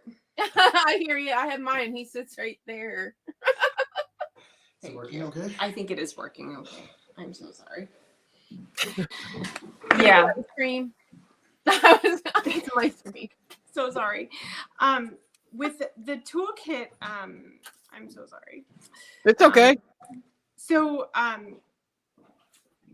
what I Toolkit. was trying to do was make a toolkit that was memorable and a word that people could obviously remember. And so the flotation device was my attempt at doing that. And I have no idea where I was going with that. But hopefully flotation device and saving yourself from a sea of bullshit is memorable. Right. And actually, if I could just go back for a second, because one of the things I was saying while we were frozen was Brandolini's law and the So Brandolini, it's in jest, which is the bullshit asymmetry principle, which is that the amount of energy it takes to refute bullshit is orders of magnitude greater than the energy it takes to make it. No. Yeah. Yeah. Yeah. Yeah. Wow. I mean, that's I can attest to that. that's the never truest fucking statement I've done ever heard. researching. Holy shit. Yes. That was the first F-bomb for the entire show. I think you should have that on a sign in here. Write that down and I'll put it on the sign. Okay. You know what? There's a Sketch Plantations has a really great graphic of Brandolini's law. So Brandolini is the one who's credited with coming up with the bullshit asymmetry principle. But I am reminded of that so often because someone will just say a piece of bullshit and it's like, okay. I know. Here we go. Right. Right. How much time do I have to put on that one? Yeah. It's something that I come across a lot because I mean although I do love to attend science conferences and I try to get there as much as possible, I do attend more paranormal themed conferences more often. So I'm always the little goldfish in a sea of sharks. Basically where somebody will say something that's completely ridiculous. Yet the majority of the room believes them at face value, like right off the bat, they believe them. And then some may turn to me and say, well, you're the token skeptic. How do you explain that? Yeah. And yeah, what they accept it within 10 seconds takes me an hour or more to explain why it was false, and then probably another 20 minutes to explain why it was completely idiotic to be said in the first place. But I mean, that's right. There's so much more energy expended. You don't have to drink on that one to refute it and explain why it's bullshit, rather than the ease of just saying whatever you want and having people believe you. Are we ready? Yeah. Yeah, we're ready for another question. Let's Yeah. Okay. go. There was a question that I saw up there for a moment. Oh, there it is. Okay. How do you feel about teaching the philosophy of science, but also the origins of scientific thinking during the scientific revolution, and how it influenced religious thought, philosophy, and witchcraft during the 16th and 17th centuries, and how it relates to today? Thank you, Jay. Hey, Jay, I really appreciate that question. I actually start with witches in my class. I don't. Let me back up. Beep, beep. I don't teach the scientific revolution. I don't necessarily think that's important, and I think it's important when for me, I always try and remember who my audience is. My audience is for my students and for Thinking is Power, the average person. And I try and keep my eye on that. What is it that they need to know? That said, I do start with witches. With my class, technically, I start with astrology and personality assessments, if we can go there if we want to. But my first lecture is basic epistemology, and I start with witchcraft. So centuries ago, people believed so firmly in witches casting spells that were the cause of birth defects, crops dying, cows not producing milk, plagues and storms. Yeah, everything was blamed on witches, right? I mean, there's always an excuse for misogyny. Anything that was bad that happened to your family and you couldn't readily explain it, it was a witch. Yes. It was a witch. So I use that because most people today don't believe in witches. I say most. There are still people who do, but most people don't. And so it's easier for most of us to look back at history and go, you know what? Those people actually believed so firmly in witches that they were willing to torture people to get a confession. And that was evidence enough to, kill them in some way. Okay, why is it that they believed that? Was that good evidence? And what is it that you believe today that you might be able to provide to apply the same epistemological principles to questioning the way that you now are questioning their belief in witchcraft? Right. My evidence article actually on Thinking is Power is about witchcraft, and it's actually about modern witchcraft. There's an absolutely terrible story about a woman in, I think it was Papua New Guinea, who was burned for what people claimed was casting spells. Wow. People still do believe in witches today, but most of us don't. And so I think when I start the class with witches, my justification is they firmly believed. Why did they believe? it's a non-triggering way of trying to identify the origins of those beliefs and being able to question beliefs and looking inward and how can I apply this to myself? So, I know I took that conversation in your question in the direction of witches as opposed to the origin of the scientific revolution. Because I think I think it's less important how science came out of that than it is to get people to question their own beliefs and looking at other people. Like, how is it that they believed so firmly? Because they obviously did. I mean, there were hundreds of thousands, if not millions of people that were killed for what people firmly believed were the cause of various things that ailed them. Yeah. So what is it today that you believe that you're so convinced about that maybe Right. you're wrong about?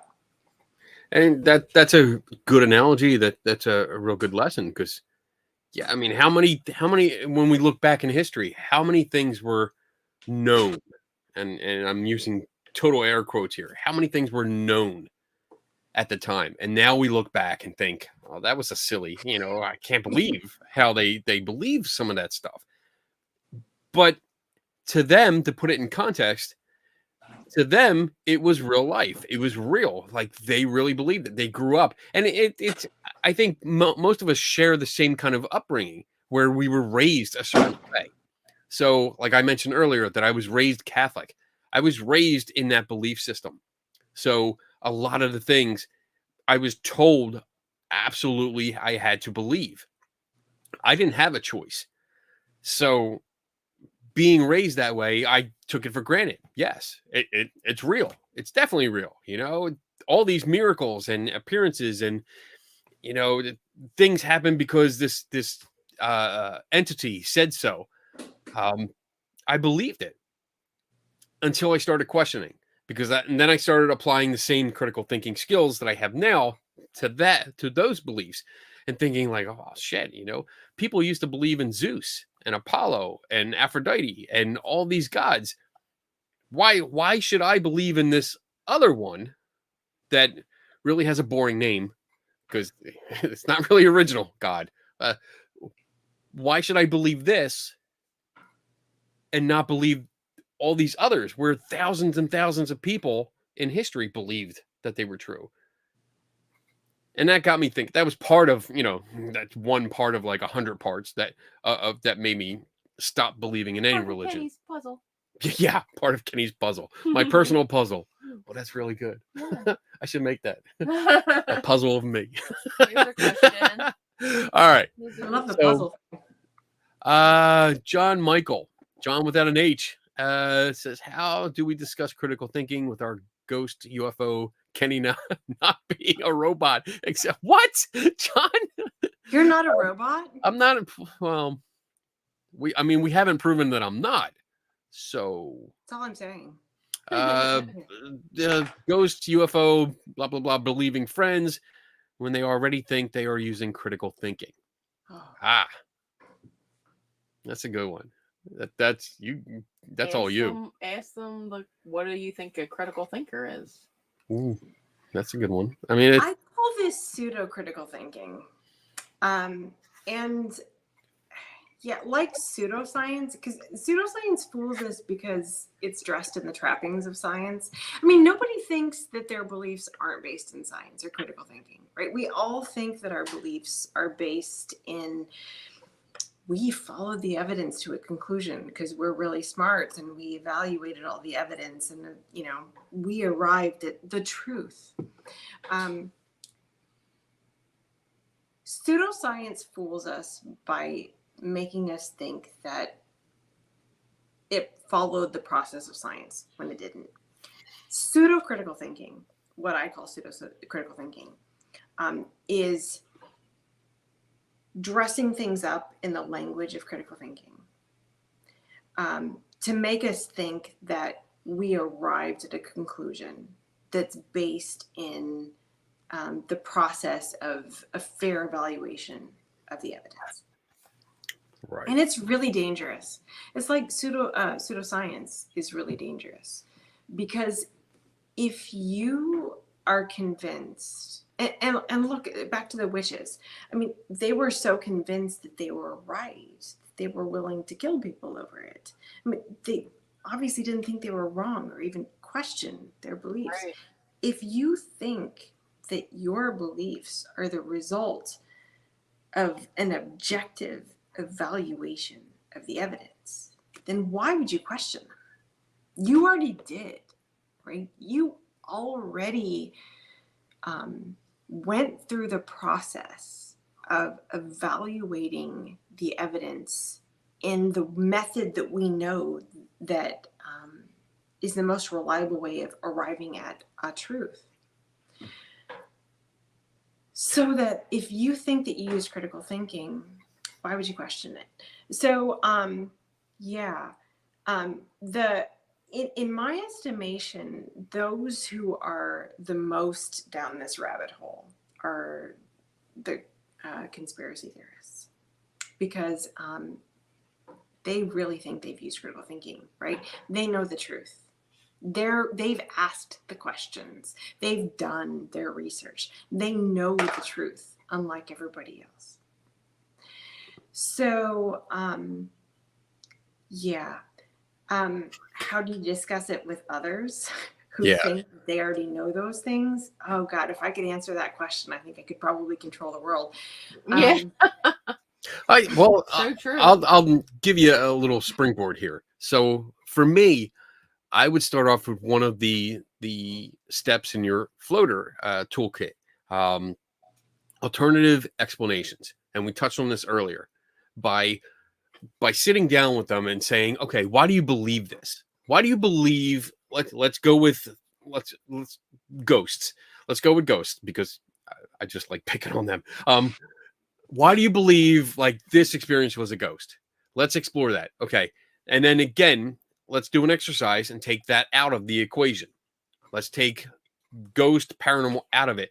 Let's explore other options. What do you think? And this is you, John, asking the believer people, what do you think could cause this other than a ghost? Let's explore it. Give me some options. Look at the environment.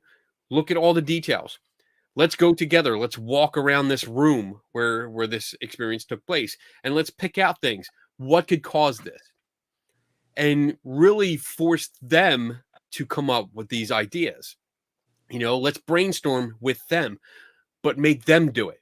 Maybe point out a few things like, oh, there's no curtains on this window. I wonder if light could get in here, from the roadway or something like that. Put in little hints and let them come to their own ideas. And I think that is a good springboard, because it makes them start to think. And it's not an outside source like you, John, or me, like the skeptic coming in and saying, well, no, poo-poo on your belief, because it's probably this. It's the believer themselves that are rethinking what's going on in the environment. They are coming up with ideas. And when you can do it yourself, it has much more of an impact on your beliefs than someone just coming out of nowhere, left field, and telling you this is what it is. So that's my 2 cents. Go ahead. I mean, that's why I start with witches, because most people don't believe in that. And so it's a non-triggering way to get people to, it's like a fishbowl looking from the outside. Well, they believe that. Most of my students would go, that's really silly. Why would they believe that?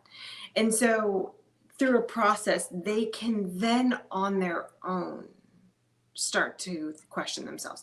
And I think that's really important, because, most of us have had the experience where we have tried to address people's beliefs. And when you do it directly, I mean, I know there's a lot of talk about the backfire effect and how, I mean, it hasn't necessarily replicated to the extent that we would think that our experiences would necessarily going to try to say. We know the experience of when somebody comes after a belief that we think is important, we get defensive and we double down. And so it makes sense that the backfire effect would be real. It hasn't necessarily held up as much under replication. But I do think that there's value in when you take on a belief directly, people get defensive. When I talk to my students about this, and again, I think when my students are captive, and so they have to listen to me for 4 months. But one of the things that I try to, I know. I'm sorry. Every time you say that, I'm thinking like the kids are like tied down in their seat and they're like, yes, okay, teacher. they got the things in their eyes, like watching you. I'm sorry. Continue, please. No, but it's true. They want a grade and they have to be there for 4 months. Mm-hmm. So it's like, okay, for 4 months, they at least have to entertain what it is that I'm saying. And one of them is that what you believe may not necessarily be true. Mm-hmm. And they have to listen to that for 4 months. And I walk them through the process. So that's a different kind of thing. When you're talking to other people, I think there's real danger in addressing directly a belief that they think is important, which is when I start with witchcraft, it's because I know it's non-triggering to them. And I use that as part of that lesson is the more you attach your identity to a belief, the more that belief is you, the more you will defend the belief when it's challenged. Hmm. So an important part of critical thinking is detaching yourself from the belief. Daniel Kahneman has a great quote, and it's coming through Adam Grant. If you've not read Think Again, it's one of my favorite newer releases, newer books. Think Again. And Adam Grant describes having a conversation with Daniel Kahneman, who is one of the prize-winning, he won a Nobel Prize for his work in economics, and he's credited with the system 1, system 2 thinking, and the cognitive biases and heuristics and so on. And Kahneman says that he's joyful when he's wrong, because if he can embrace the joy of being wrong, then it means that he's less wrong. Right? So Adam Grant calls it thinking like a scientist, in that my belief is not tied to an identity. It's tied to a process. I'm not attached to the idea of UFOs or to ghosts or to apparently you being a robot, which is awesome. Thanks, John. Yeah, so my belief isn't attached to that. My belief is attached to, well, is that true? And can I use a process in determining that's true? And if it's wrong, I don't care if I'm wrong, because at the end, I'm less wrong. And now I'm more right. It's a good point. It's a good point. I like that. I mean, every mistake that I've made recently. I mean, we go back when I was little and growing up and stuff. Yeah, I never wanted to be wrong, but what? This is. I was wrong. I said that wrong. I said that wrong. I admit that I'm wrong. When I was little and growing up, I was wrong a lot, but I never wanted to admit it. I became combative, and hostile, because I didn't want to be wrong or embarrassed, and I would run away. Metaphorically. Actually, I did run away sometimes. But now I do embrace it. I own it. That's what I usually say. I own it. When I'm wrong, and it's happening after he gets over that initial shock of fuck. I'm wrong. I'm not wrong. Shit. Oh man. No. I totally screwed that up. And yeah, But you have you know to what? give Kenny 5 minutes to calm down and walk out of the room. I And then calmed he's down. like, oh. I'm more upset with myself that I was wrong because sometimes I jump the gun. And I still do that once in a while. I jump the gun because it's a knee-jerk reaction. And I always regret my knee-jerk reactions. But I come back and say, hey, I'm not going to delete this like post or message or tweet or whatever because I was wrong. I'm going to address it. I was wrong because of this. And I own this. This is my mistake. But now I'm learning from it. I'm learning that I should have done this or this or this. I should have looked at this. So I'm better for it. This is a mistake that I've learned from. And that's an important lesson. I mean, you really have to learn from your mistakes. You can't hide them or cover them up. You have to go with them and just own it. Own it. Yeah. I'm trying to imagine a world where all of us have that attitude. Right? Where, you know, like, I was wrong. There is a world. It's right here. It's called the world of Kenny.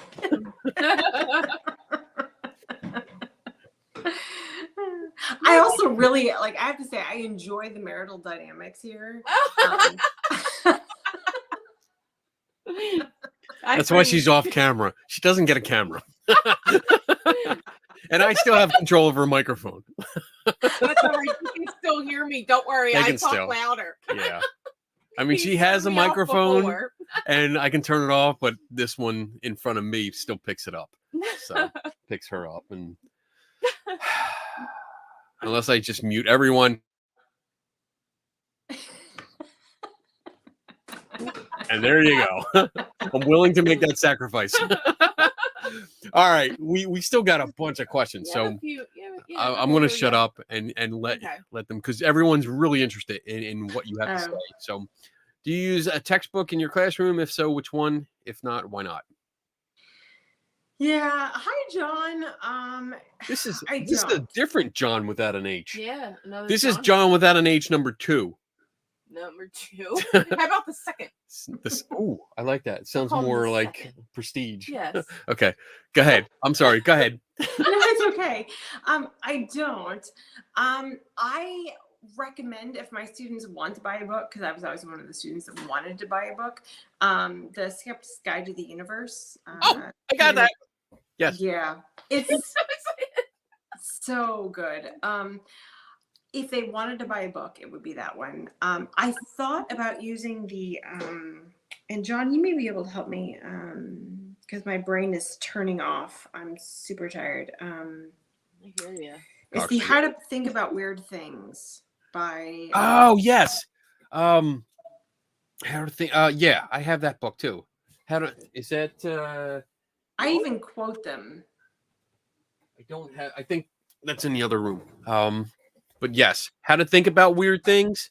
Yeah. And that book, one of the courses that I borrowed some of the information from, used that as a textbook. Okay. And they have a quote in the book that was really influential to me, and it was, the quality of your life is determined by the quality of your decisions, and the quality of your decisions is determined by the quality of your thinking. It really is a good book, but for me, it was still above the level of where my students were. When I say that, I don't mean like intellectually above, but I mean useful to them in a way that would help them in the real world, which was the reason that I made this class. So the short answer to the question is no, I don't use a textbook. The longer answer is I provide them with various resources, and I'm in the process of writing articles that are currently on my website, and I provide them with other resources that I use. Look, textbooks are also expensive, and if I ask my students to buy a textbook, I'm going to use it. And so I appreciate that as a mother of a college student. It's honestly, they're so expensive. They are. It's ridiculous. Why?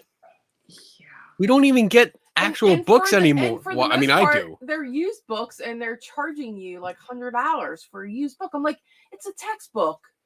the kids will give it back. They don't want it. You know what? Go You to know? flea markets, because I usually get college textbooks, and I have them like down, let's see, down this row of my bookcase. I get college textbooks for like $1. 'Cause they don't Yeah. want it. And here's the thing, when we're talking about something like biology, I mean, there are some aspects of biology that have changed over the last 10 years, to be sure, especially something like epigenetics and so on. But I mean, the vast majority of it, when we're talking about like basic biology, has not changed. And yet they charge $200 for a new textbook, if not more. It's honestly, I am not a fan of that. And so I went to open resource textbooks first before I went to changing the class to not have a textbook at all. So now I don't have a textbook at all. What I do is I have articles, videos, and my own articles. And I'm probably not committing myself to saying this. I'm not. But I'm probably in the process, I know, of writing a textbook that I want more educators to teach science in this kind of way. And I personally, even as someone with a background in a lot of science, I was not taught this kind of stuff.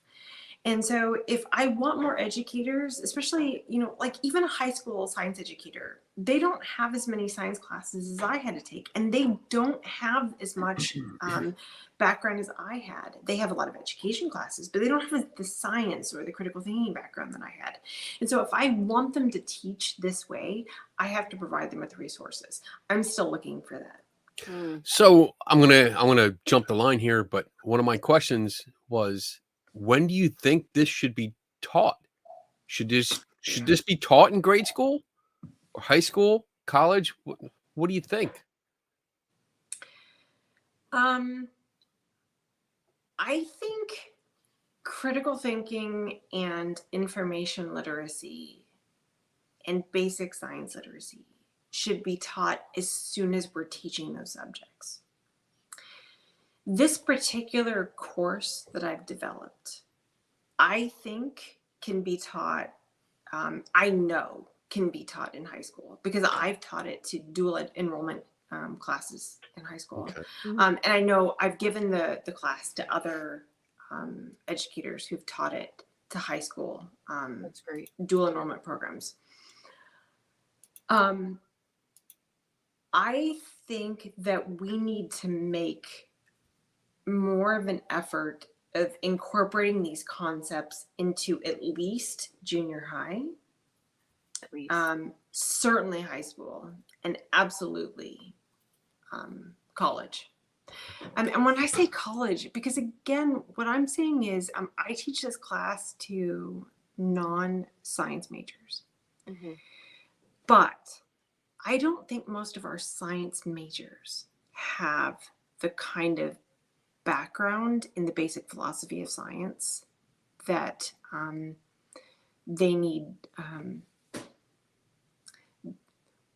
When I say I teach my students science literacy, most of the time when we define science literacy, like when we have polls of how literate Americans are when it comes to science, it's like, which is smaller, an electron or a molecule?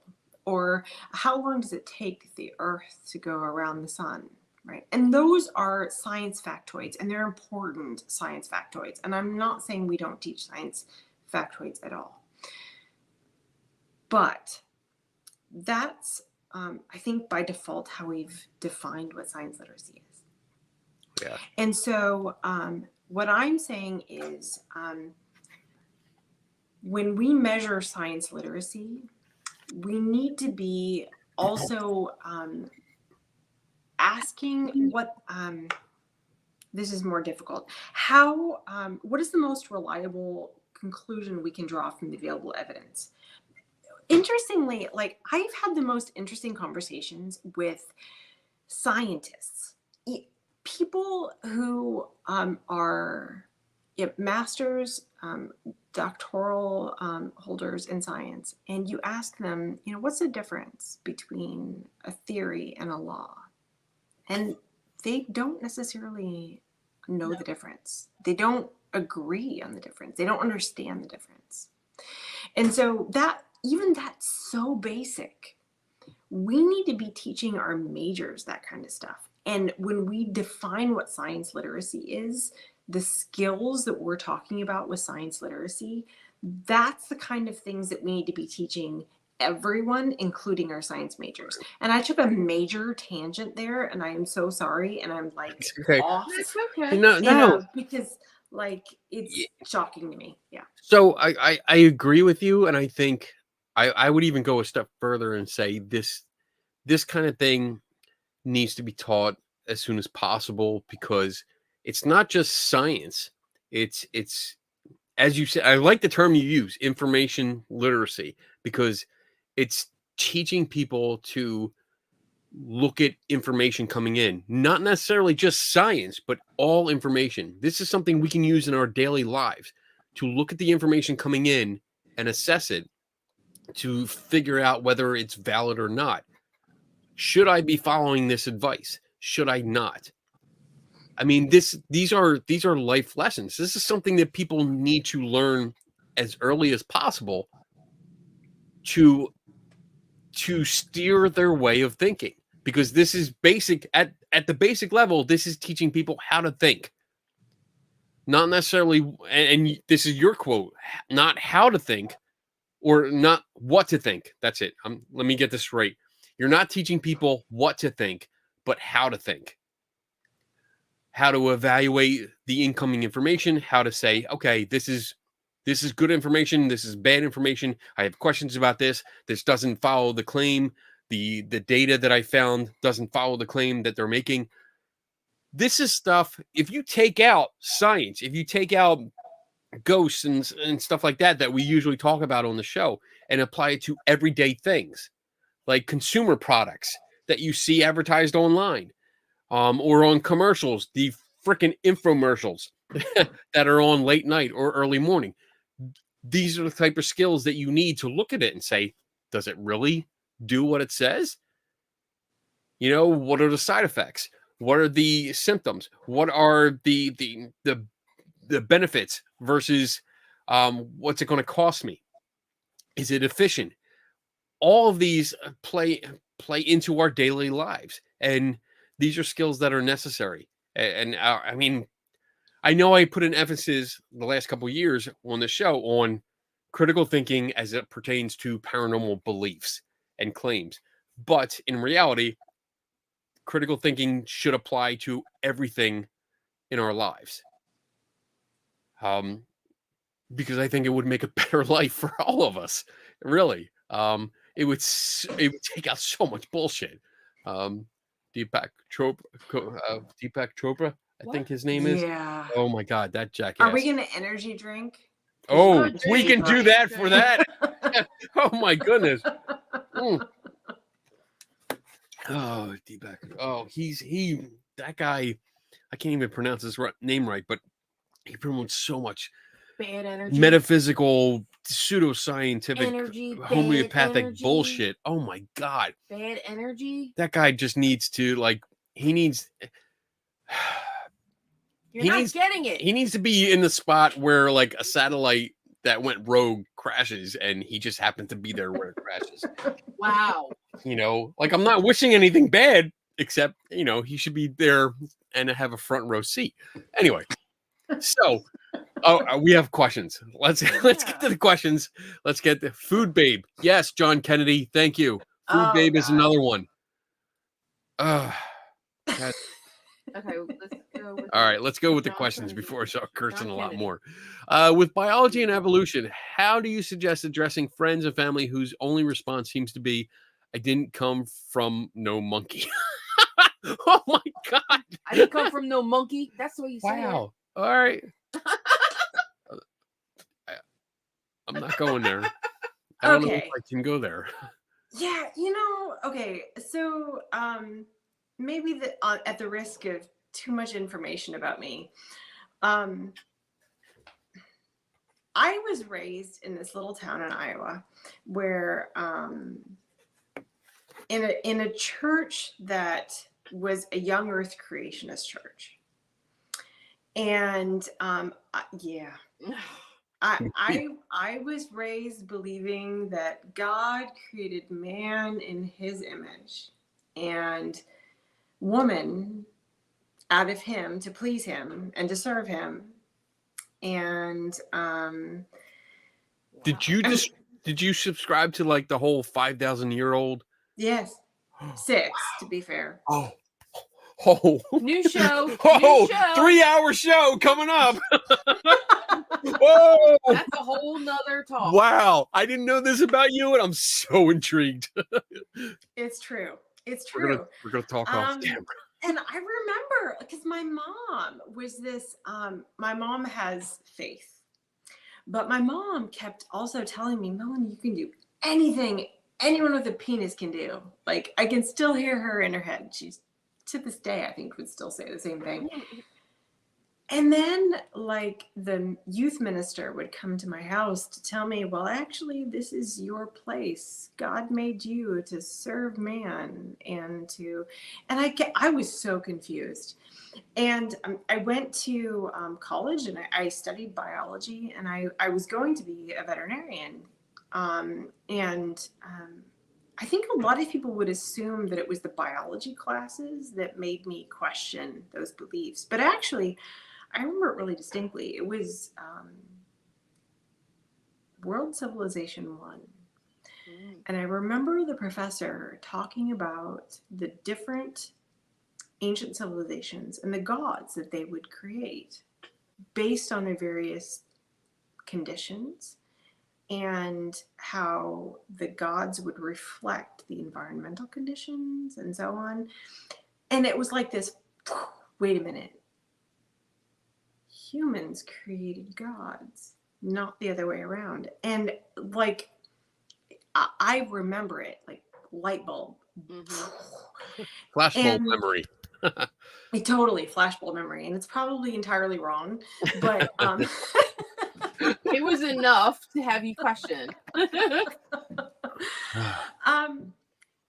But yeah, so it wasn't actually learning about biology and evolution. Now, coming back to your question, John, because I heard all of those arguments. Those were the arguments that I heard growing up that evolution believed, right? That scientists said that humans came from monkeys and so on. And obviously it's a straw man.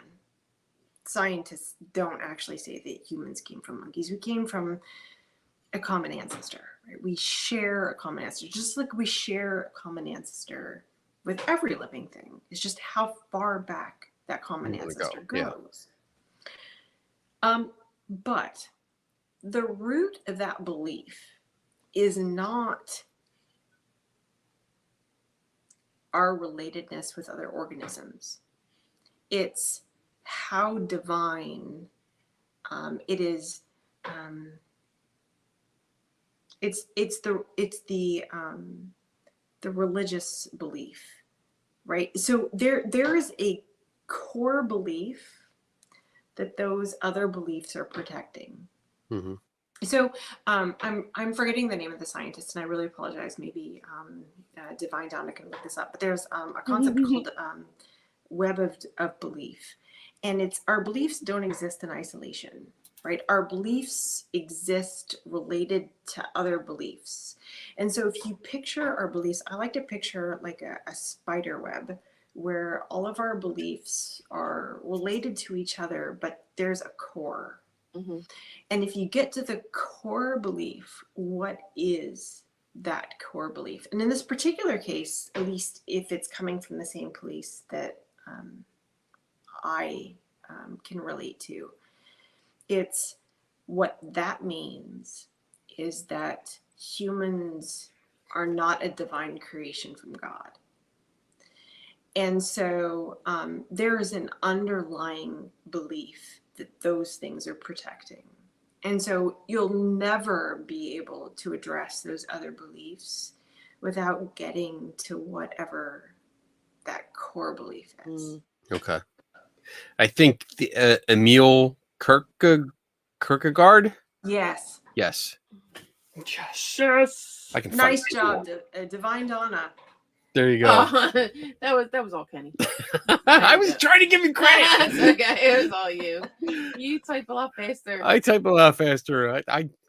No one can hide from me. All right.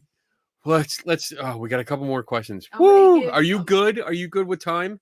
I'm good. Okay. I want to keep you any And I further. apologize actually because I took like my technology demons sucked no. several minutes. Oh, don't worry about it. Yeah. Yeah. I mean, I talk enough, and some of the locals love a 3-hour show. They love. It's like once we get past the 2-hour, which we just did, it's like 3-hour show. Woo! They love it. It's not going 3 hours. It's It not still going boggles 3 my hours. mind that people want to hear me talk for that long, but sure. Oh, they've already requested that you have to come back. Yes. Yeah. See, people love you. Yeah, so we're That's definitely so gonna have you nice. back. All right. So Mercedes Lovejoy. That's an awesome name. Very, Yeah. very Lovecraft. Do you think we as English speakers are at a disadvantage in critical thinking because our language interchanges belief and knowledge? Other languages have models that differentiate between belief structures and investigations, but English is kind of poor that way. Well, have you ever heard the joke that, like, what do you call someone who speaks 2 languages? So they're bilingual. Asshole. Because I don't know what they're talking about. I'm like, You're "Ah, kind of making talking my about me." point. So somebody speaks 2 languages is bilingual. Somebody speaks 3 is triangular. Somebody who speaks 1 is American. That's us. That's us. I Um, know some Klingon. I mean, I don't know if that counts.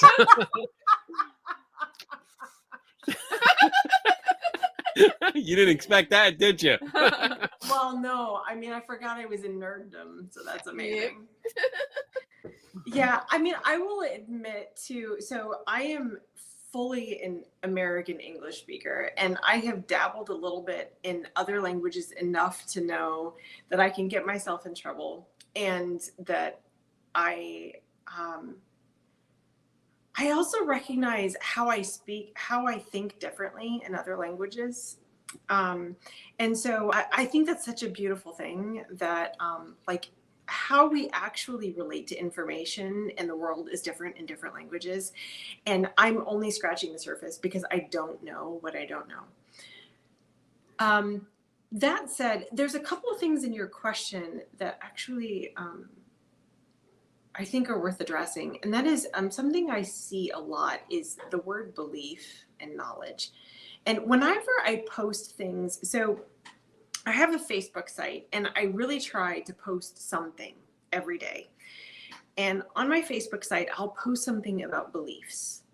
And very regularly, I'll get somebody who says something like, well, science isn't about beliefs.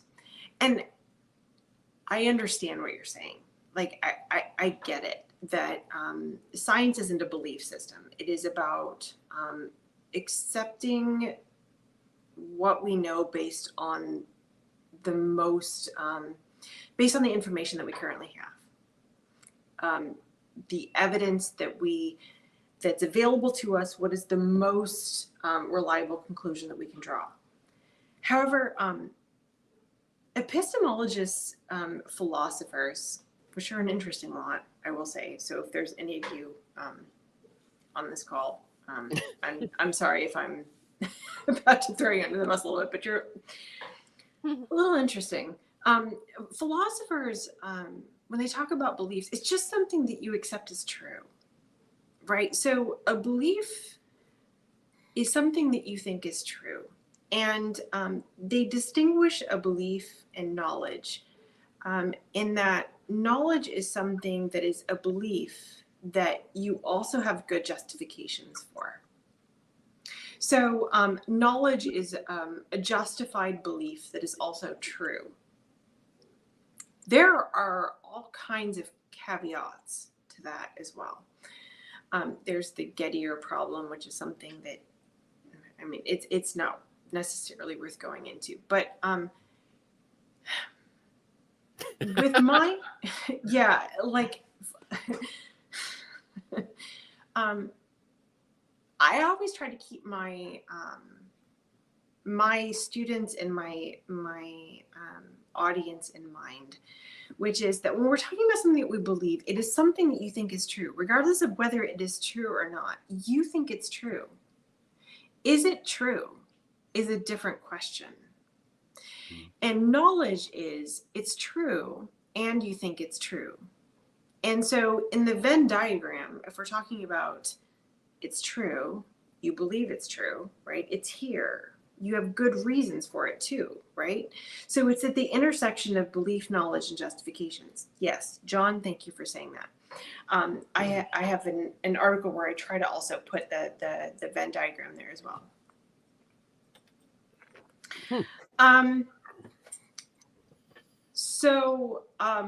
As far as an English speaker, I'm not sure how to differentiate that as well, except that knowing that the language that we speak really does impact how we interact with the world.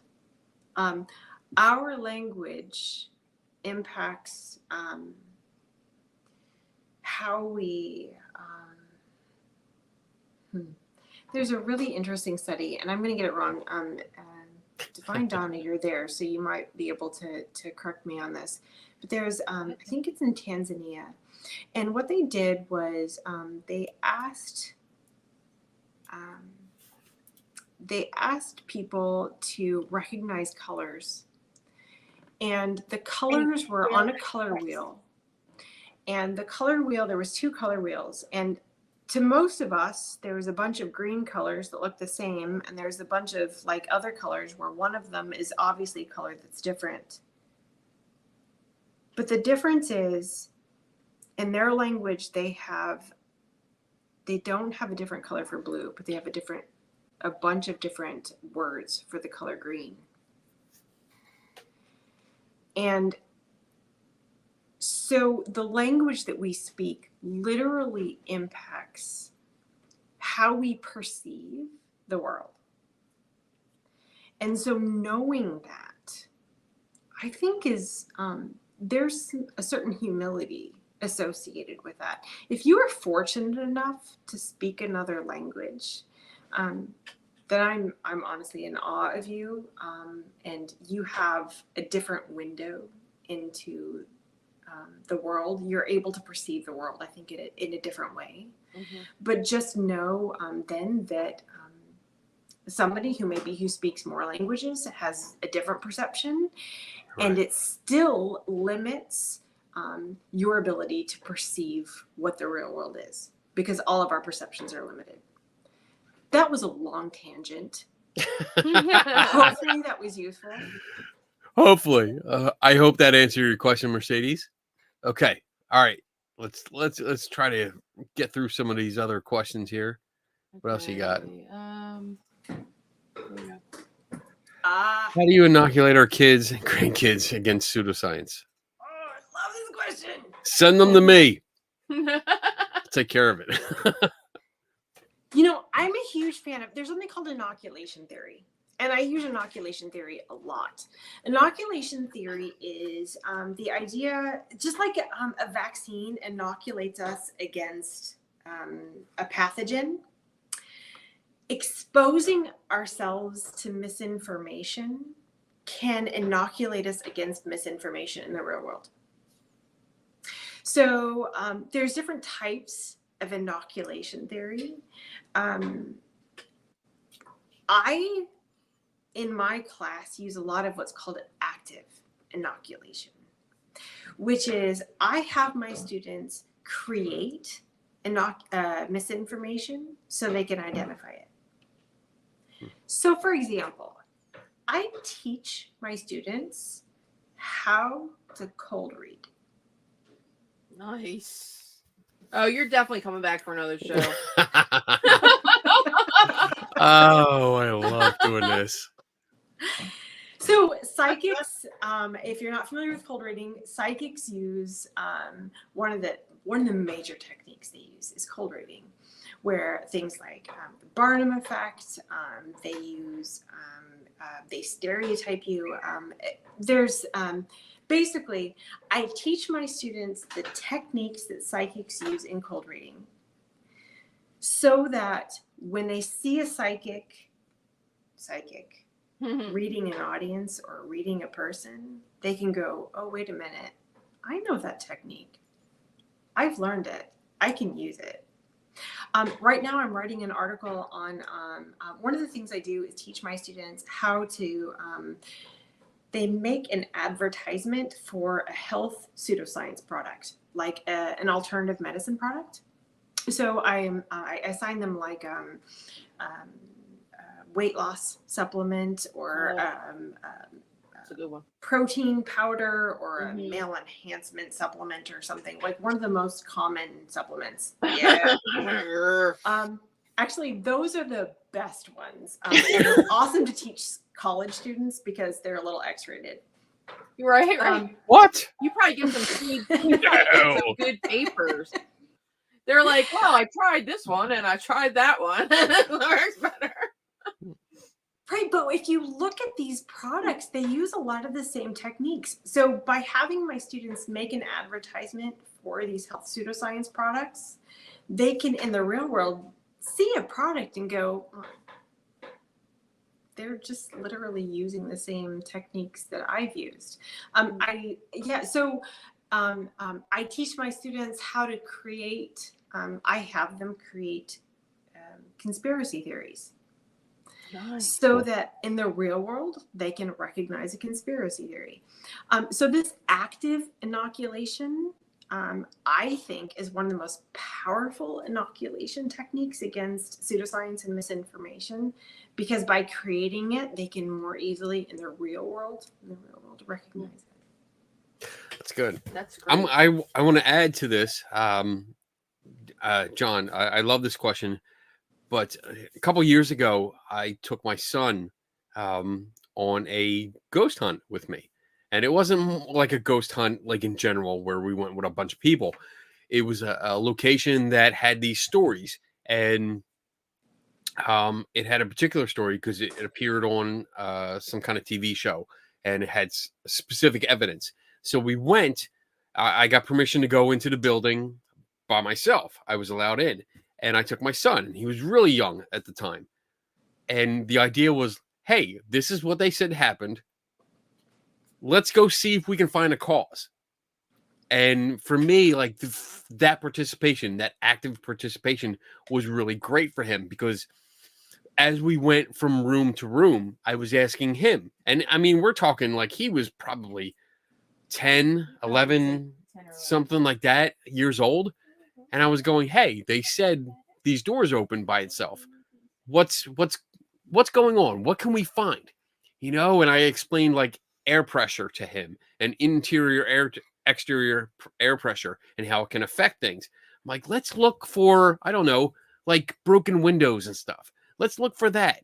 And we went through the entire building looking for this. And he was actively looking and saying, oh, well, look, we found this big window that's like 10 feet tall. And it was, that's broken and it's open to the outside so air can get in. And he was so excited because I didn't present it as a way to, hey, let's prove this person false. Let's prove that they were wrong. It was, this is a mystery.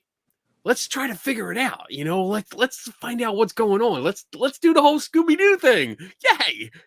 And we did. And for him, he was very excited, and it was nice because we did a little video, but he was very excited about being able to go around and find solutions to this weird mystery.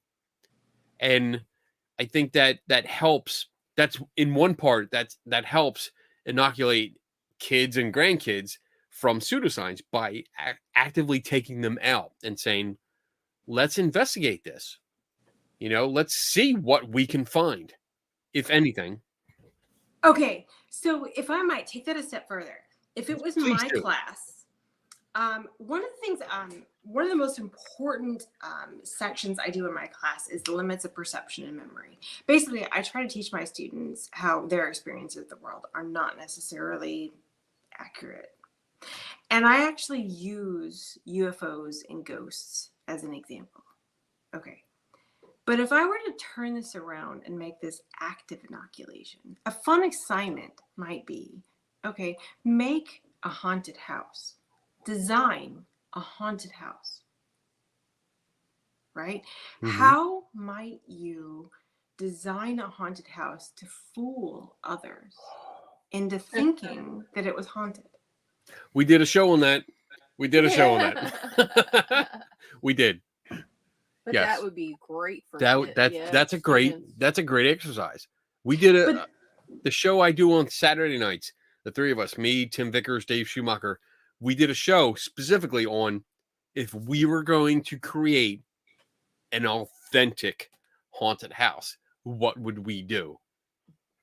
And you're talking about three guys coming from more science-oriented perspectives and have done it like my photography, video. That's my forte. I mean, we had some great ideas, and this is a great exercise. I think you should do it. Field trip. Yeah, because going through that exercise, the next time those students were to go through a haunted house, they would be thinking, well, I would do this to have that outcome. Right. Yeah, by creating it, they can recognize it. Mhm. Exactly. Yes. That's I love that. That's awesome. We need more teachers. We need that more. think that way. Yeah. We need more of you. We need like 20 or 30,000 more copies of you to get out there and teach this course. Actually, I'm not sure you do. All right. Let's go through. We got a couple more. Let's try to get this under 2.5 hours. Well, most of them are from John Kennedy, so God damn it, John. You and your question you're Here's asking. John Guy. All right. John Guy. John without an H. The second. Question. Does a belief exist physically in the brain if you aren't thinking about it? What? Does a belief exist physically? Well, I've defined a belief as something that you think is true. So I'm going to say I don't know. I don't know what that either. I mean, that would be, I think, neuro would be able to maybe comment more on that. Someone that's in. If you weren't thinking about it, Because if you think about, so I mean, if you think about something and you create that I would kind think of that memory, you create that pathway. If that you're not neural thinking pathway. about it, it's still there because a belief is part of you. Like you take it into you. But we're talking about physically. Is there a physical representation of a belief? I have no idea. I have no idea, and anything that I'm going to say would be speculation. That would be it. I am not the expert on this, but this gives me an idea to Okay, hold on. to go further. Steve Novello. Steve Novello might be. Divine Donna is on a tangent. John posted. I mean, does a belief exist physically in the brain if you were thinking about it? What is existence? Oh my God, John! We're trying to keep it under 2.5 hours. John without an H.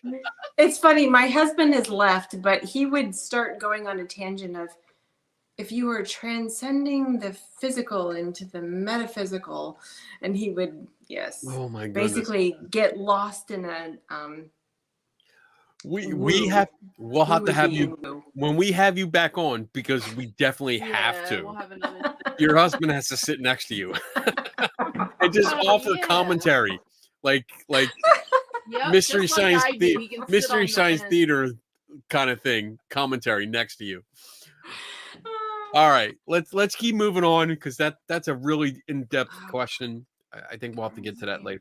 What is your favorite current study of evolutionary science?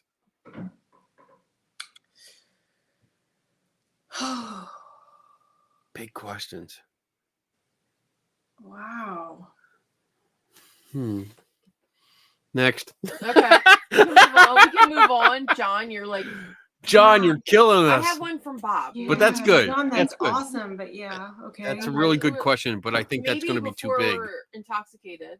So you know what? We're going to save that question for later. And you know what? Maybe we'll talk later. This one is We- killing me. All right, Bob.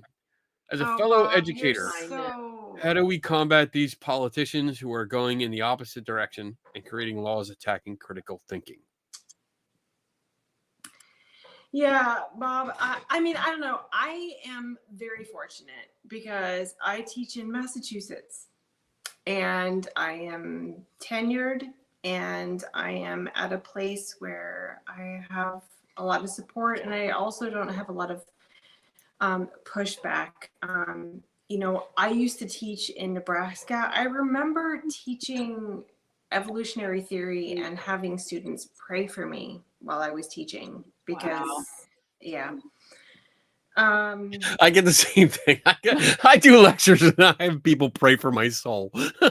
People are always praying for Kenny, so if there is a God, maybe he won't end up I get in hell. emails like once a week telling me they're praying. You. And I hear from other educators who ask me about the pushback, and I've even like given my curriculum to other educators in places where they not only have pushback on evolutionary theory, but things like climate change. And I mean, I personally don't have that kind of pushback. So I guess I can't answer your question about the laws because I don't have that. But I can say in my own classrooms, the way that I try and address these concepts is I start by do I have a second to take a bit of a tangent? Yeah. Oh, sure. Go ahead. I don't have any plans tonight, so yeah. Okay. So okay. Donna might leave. When we hit the 3-hour mark, Donna will probably leave. I had a nap today. I might be good. All right, good.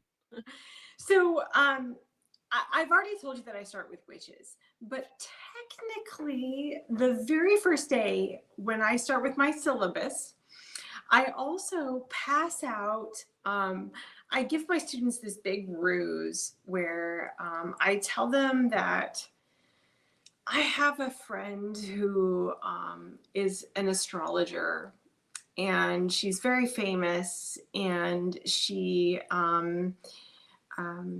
is willing to, she knows what I do and that I teach skepticism, but she's willing to give my students free personality assessments because we're good friends and because she's willing to test what she does with my class.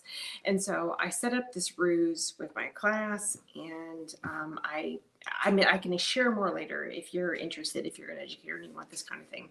But basically, I give my students personality tests. The next day they show up, I give them their assessments and they read through them and I ask them how accurate they are. And on a scale of 1 to 5, on average, they're probably like 4.3, 4.5 out of 5 over all of the semesters I've been doing this.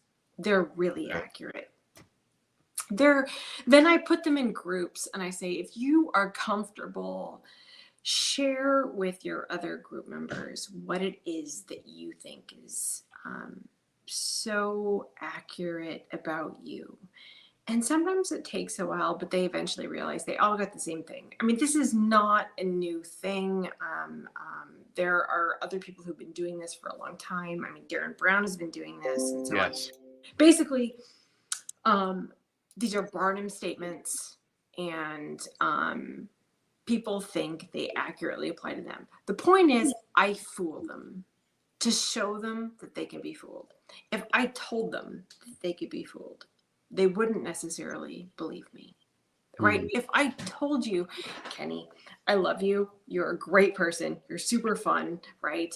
I am. I totally am. I'm adorable. I am fun. I am so awesome. So you really are. I am. You would see proof. Oh. You have got to give Donna her own camera. As the wife, everybody She doesn't. You know what? She does have a camera. She doesn't Everybody want to be says on that. camera.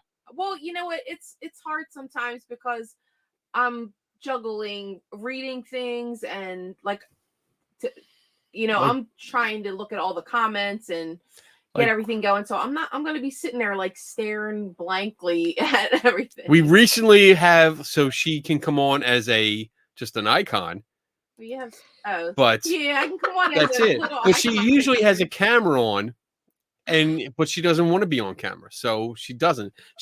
That's why she's Divine Donna, because it's a Divine. mysterious voice that is Yes. off camera, and Oh. the chat room gave her that name.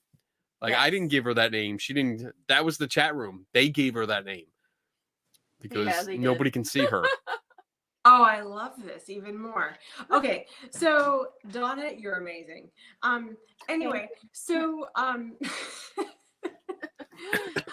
if I told my students they could be fooled, they wouldn't necessarily believe me. I mean, no one likes to admit they could be fooled. No one admits they can be fooled, right? So when I tell my students they could be fooled, right? Sure. So I literally fool them to show them they could be fooled. Right. Okay. So Bob here says, when I taught psychology, we did a horoscope assignment. Yeah, exactly. If you just tell students they could be fooled, oh, sure, whatever. But nobody really internalizes that. What I want my students to do is internalize that lesson. The lesson here is intellectual humility, right? Admit to yourself that you don't know as much as you think that you do, that your perceptions of the world might be flawed, that you actually can be fooled. Right. Right. So that said, I do that to start the lesson of critical thinking. If I To didn't do Piss them that, off right from the beginning.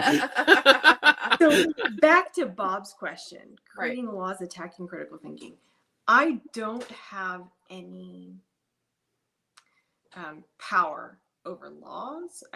I would love, like, if someone made me queen of the world and allowed me to make laws. I don't have that power. What I do have power over is in my classroom and what I can teach my students. And my goal is empowering them to make better decisions. Right. And so step one, realize you might be wrong. Yeah. You can fool yourself. Okay. So quick story. I'm going to jump in here by going on the theme about how you can fool yourself and be fooled easily. I did a presentation with a friend of mine, Rob Palmer, and we did a presentation on psychics, and we were talking about how big industry, how they can fool people. And it was to a humanist group, big skeptical group, lots of skeptics. I mean, there was probably 25, 30 skeptics in there. And during the middle of my part of the presentation, I stopped dead and did a psychic reading, and did it on, I think, three or four of the people there, and got specific details. And they were amazed. They had no idea how I had this information. I had information about, like, a guy that was in the Navy and he was a cook, and something about him at a big pot, and he would do this daily. And I had information about kids, and I was just rattling it off. I totally amazed them. They were loving it, because they knew something was up, but they were still loving how I had this information. They couldn't figure it out. And the solution was, when I revealed it, was that I had a paper up, because I had a paper I was reading from, and I had printed out their profiles from their skeptical website. From the website. So yeah. their own website, which they provided their own details from, I printed out and I highlighted certain things, and I had it in front of me. So I was standing on a podium in front of everyone, reading off the information they literally gave to the world. And they had no idea how I could obtain that information. And that shows you how easy it is to fool almost anyone when they literally gave me the information. Yeah, and when you're not expecting They're it. not they're not expecting it from someone like me to just come out and tell them about their history, about their military career, and this and that, and their grandkids. they're like, holy shit, how did you know this? You told me. You told me. You told me. Yeah, and that's hot reading, right? All you need Yes. to do, like, I can go on Facebook and I can find all kinds of information about you, Right. right?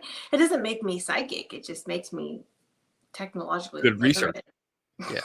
Yeah. All right, let's go. We got only what no, form? No. We're actually, there's one Are more we cut question here. One more? Yeah, because we didn't take a lot. Okay. Is something that can't be falsified actual science?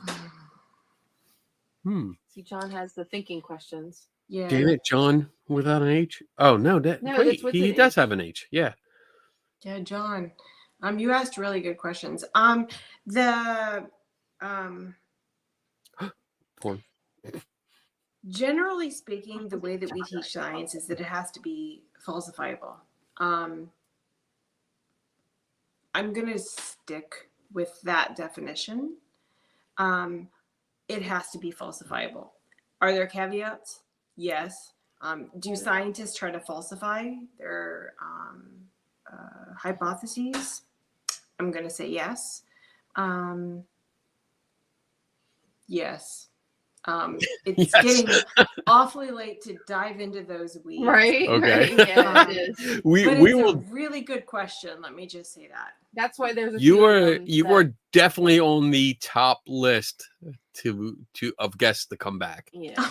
because it has been, and I told you, can like, go I in was. so many different directions. I That's mean, why. I got to tell everyone, like, when I first read your first article in Skeptical Inquirer, the first one you published, I read that. I came across. I don't know exactly how I came across you, but you came up in my feed, and I was like, oh, this looks interesting. This is a teacher actually teaching about critical thinking. Holy shit! Like, mind blown. I need to listen, and I listened to a podcast that you were on, and I thought you did well. I didn't think the host did well. But that's a different story. But I thought it was really interesting, and I was like, I gotta find this person. I gotta have her on this. I gotta convince her to come on, because most of the concepts, I think all of the concepts that you teach, I try to preach all the time. And even Donna said it earlier. She was reading your article in the latest issue of Skeptical Inquirer, which is not out yet. I And read that today, and I'm like, oh, this is just like reading about you.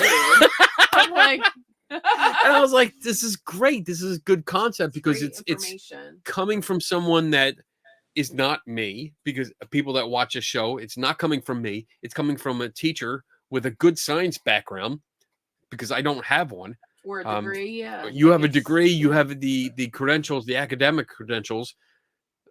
I don't have all that. So it's nice to actually talk. And then especially when we did the test. So for people that don't know, because none of you know except for the three of us, on Wednesday, we did a test to make sure that things were going out right. And I did a post about it on Facebook about how, like, a 5-minute test of audio, visual, and connection turned into an hour-plus long conversation, which was excellent. That's why I knew this show was going to be so great. So it's very, very nice to actually talk to somebody that gets it. That is teaching it and bringing it to the students. Bring it to the students and able to get it out there. Yeah. We didn't have that. Oh, I'm so, like, I'm not religious or anything. So when I say the following, it's not in a religious context, but I am so grateful that there are people like you out there that are developing stuff like this and getting it out there to Our the kids, younger yeah. generation and the next generation and the next generation, and saying, hey, these are skills on how to think, and not just Follow. fucking text in a textbook that you have to memorize to put on a test later on. This is going to be skills that you're going to have for the rest of your life, that you can use and really benefit not only your life, but the lives of everyone that you affect when you get employment and start interacting with it. Right, I mean, right. the ripple effect is just amazing. So I'm not trying to kiss your ass. I Really, I'm not. No. This is what I mean, I'm really passionate about this. I'm really getting excited about this kind of stuff because this is what we need. Yeah, definitely. I mean, our poor son in high school was like brainwashed, like just about like politics. Like they weren't even able to think. Like they were already told. They were told what to do. Good, who should you be voting for, and they wouldn't give them any answers to why. It was like, you vote this way. And they're so brainwashed into it, because I had a hard time with him and his friends in the backseat of a car. We had a conversation about one of the elections, and they were talking about, oh, you can't vote for him. He's blah, blah, blah, blah, blah. And I'm like, whoa. Who told you that? And they're like, oh, well, we heard it in school. And I'm like, did you look it up? Like, did you watch one of the debates and actually listen to that person? It was basically the teachers telling them the teacher's opinion rather than saying, hey, maybe we should analyze what's being said. Yeah, let's look at it. The politics are and this is so ingrained in the high school students that it scared me that my son was growing up and taught to think a certain way without doing the research. And like, he wasn't taught to think. He was just taught what to think, not how to think. Yeah, like, and I'm like, dude, you guys need to sit down and watch one of the debates, and then and my son did it with me. I made him sit down and watch a debate, and I said, now what's your opinion on that candidate now? And he's like, totally different, Mom. Like he was totally blown away by what he heard on TV, just between the two candidates going back and forth. And I'm like, well, you have to make your own decision. Just because somebody tells you something isn't.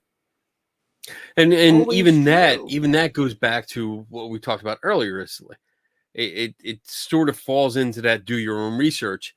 It's not enough to just watch a debate yourself. It's let's talk about it. Let's verify sources. Let's look at comments being made. They didn't even get to that point with the kids. Exactly. They didn't even get to that point. They're like, oh no, he's just a candidate. Basically, yes, I am totally kissing your ass and saying I love what you do. We need to get it out there. I'm very impressed. And I mean, I run a little show with local drunks that come out every week to drink and talk about science and skepticism and stuff like that. But what is that? It's applauding. Oh, okay. Is that what that means? We're not all drunks. I didn't know what that meant. Okay, cool. But it's just reassuring. It's refreshing and reassuring to see that not only are there people out there promoting this, but you actually made a change. You went to your superiors and said, hey, why am I teaching this class? We don't need to. We need to change it to this. And you got it changed. And that just, I don't have words. That's awesome. It's great. That's so awesome. I mean, look, I got here because I mean, wrong is subjective, right? So I feel like what I was doing was wrong. I feel like I made a lot of mistakes. And I wanted to get to a better place. Actually, what I wanted to do more than anything was get to a place where I made a class, and I'm trying not to tear up here, but a lot of time and energy has gone into this. You can cry. It's okay. It makes ratings go up. And John, you still haven't helped me figure out, I've forgotten the name of the authors, and I feel terrible for it. What I wanted to do was give my students something that was useful to them, right? I didn't want to leave them with a terrible impression of science that was going to, I feel like over the years, and I'm a little ashamed to admit this, but I feel like I have left my students not only with something that didn't help them, but that their fears of science were justified. And what I wanted to do was give them something that was helpful to them. I mean, the whole point of science is that science is a helpful way of not being fooled, of making better decisions, of trying to evaluate evidence and come to better conclusions. And I feel like what I did was I justified. Yeah. Way to derail the conversation. That was good. Sorry. She's on a really That's brilliant. We had a great moment I right didn't there. think she was going. You fucking to look ruined at it. Sorry. That was both brilliant and yes. While we're interrupting, I want to say, Bob, you are an honorary drinker. So even though you don't drink, you still drink with us. So take that, bitch. Go ahead. I'm I sorry. hope you follow me on social. I really do, because I need you on my social channels. There you go. But what I wanted to do was give my students a toolkit that was helpful to make them better decisions.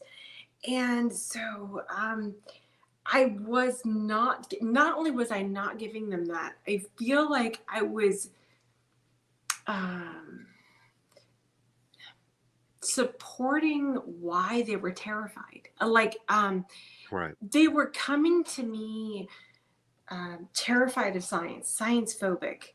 And they were leaving like, yeah, I was right to be terrified of science. Like, this was not only not helpful to me, but yeah, I have all these awful memories reinforced. associated with it. It was a reinforcement of that fear. Yes. And so what I tried to do was something different.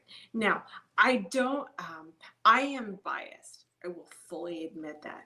But I feel like what I've come to is much better than what I was doing. Right. And I hope that my students leave me now with a sense of empowerment, with a not just like memorizing things that they have purged after an exam, but with a okay, there's a new claim, because there's the other thing is that science is ever evolving, right? So the things I used to teach science, some of them have turned out to not be true.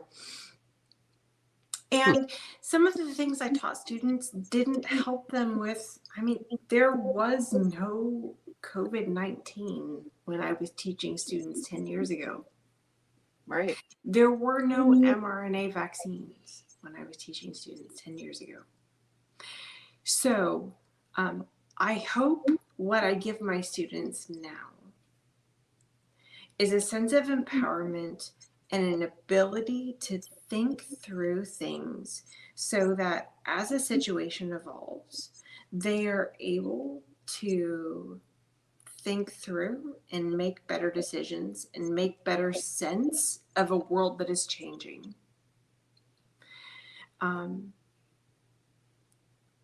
That's it. You don't have to go any further. That's awesome. Yeah. Right there. I mean, you said it all right there. The world's changing. The world is always going to change, and you're providing skills to adapt. They can adapt as the changing world occurs.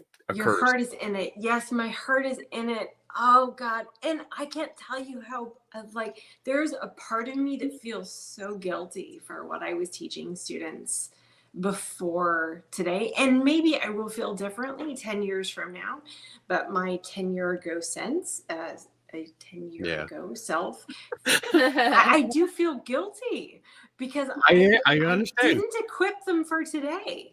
Right. And so hopefully my today is equipping them for 10-year. But the important thing is that you realize that, and you made a difference. You weren't 99% of the people that say, oh, well, you know what, something's wrong, but I'm just going to bitch about it and not do anything. You actually did something. You went, you spoke up and said, this ain't doing anything. I need to do something different. And you did. So own it. Own it. Yeah. Own it, girl. Own it. Drop the mic. Just Divine Donna dropped the mic. Boom. Game over. This has been an awesome show. I love this. I love when we get conversations where there's very little planning and just we go off and just tangents are good. I love it because it provides more information. And again, like I can't tell you how much I appreciate what you're doing. Yeah. So that smile on your face is well deserved because you earned it. So bask in the spotlight that is shining upon you from your monitor screen. And all your new friends. And that all you your just new made friends. from our chat room. Yeah, there's tons of friends. I mean, I love the new friends. Thank you. Yeah. we are going on. We're at 2 hours and 45 minutes, and we're still holding strong about 20 people watching, which is usually by this time we're down to like 4 or 5. So this is phenomenal for this show, at least. And this is just a little tiny fraction of the internet. Kenny, I've made so many great guests. I feel connected with Melanie on so many levels. Good, Bob. Bob's one of our teachers. Yeah, he's another teacher. Yeah, he is. He's awesome. He's here every week. I have had the pleasure of training with Bob. We were both in martial arts together, and I know Bob personally. Good guy, always looking for new ways to enlighten his students into more critical thinking and education. So for him to say stuff, took that nap, huh, Bob? yeah, Bob was gonna bail tonight. Bitch, I remember that. I remember you saying that earlier, bitch. So don't even try to get out of that. I know Wait a you were minute. trying to bail. Is Bob in UK time? No, he's Bob's here. Oh, Bob's here. okay. East Coast time. Eastern. Yeah. So I will admit, so I'm normally East Coast time, but so my husband is a conductor, and we are currently in San Francisco because he's here conducting with the San Francisco Symphony. He's a choir conductor. Nice. I know. I'm so proud of him. So at last minute, we ended up in San Francisco. This is like, I'm ashamed to admit, normally my bedtime, even San Francisco time. So You should be in bed already, right? pretty much. So that was the reason for, like, he was helping me, and we're not at home, and the right. technology problems and so on. No So problem. I really appreciate no big deal. with No me big deal. and so on. Yeah. It happens. I mean, this is live.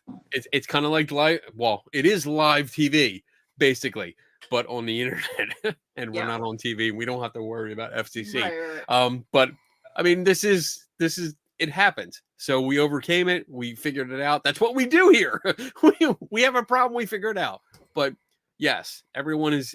I mean, see, you've had an impact on a lot of people. So be proud of that. But we are going to close the show because we are approaching 3 hours. Thank you, everybody, for hanging with me, and I'm so sorry for the technology problems. And don't worry about it. Kenny, Don't worry about it. And Donna, I'm so sorry for the technology. No. Don't be sorry. It's good. Happens. We fixed it. That's the important thing. We fixed it. I mean, I'd be more upset if, like, you dropped out and we didn't get you back. Yeah.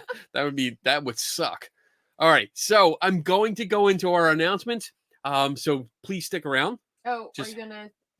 Is What am there I gonna do? anything she's doing, or? Oh yeah, I mean that's part of it. So, is there anything coming up for you?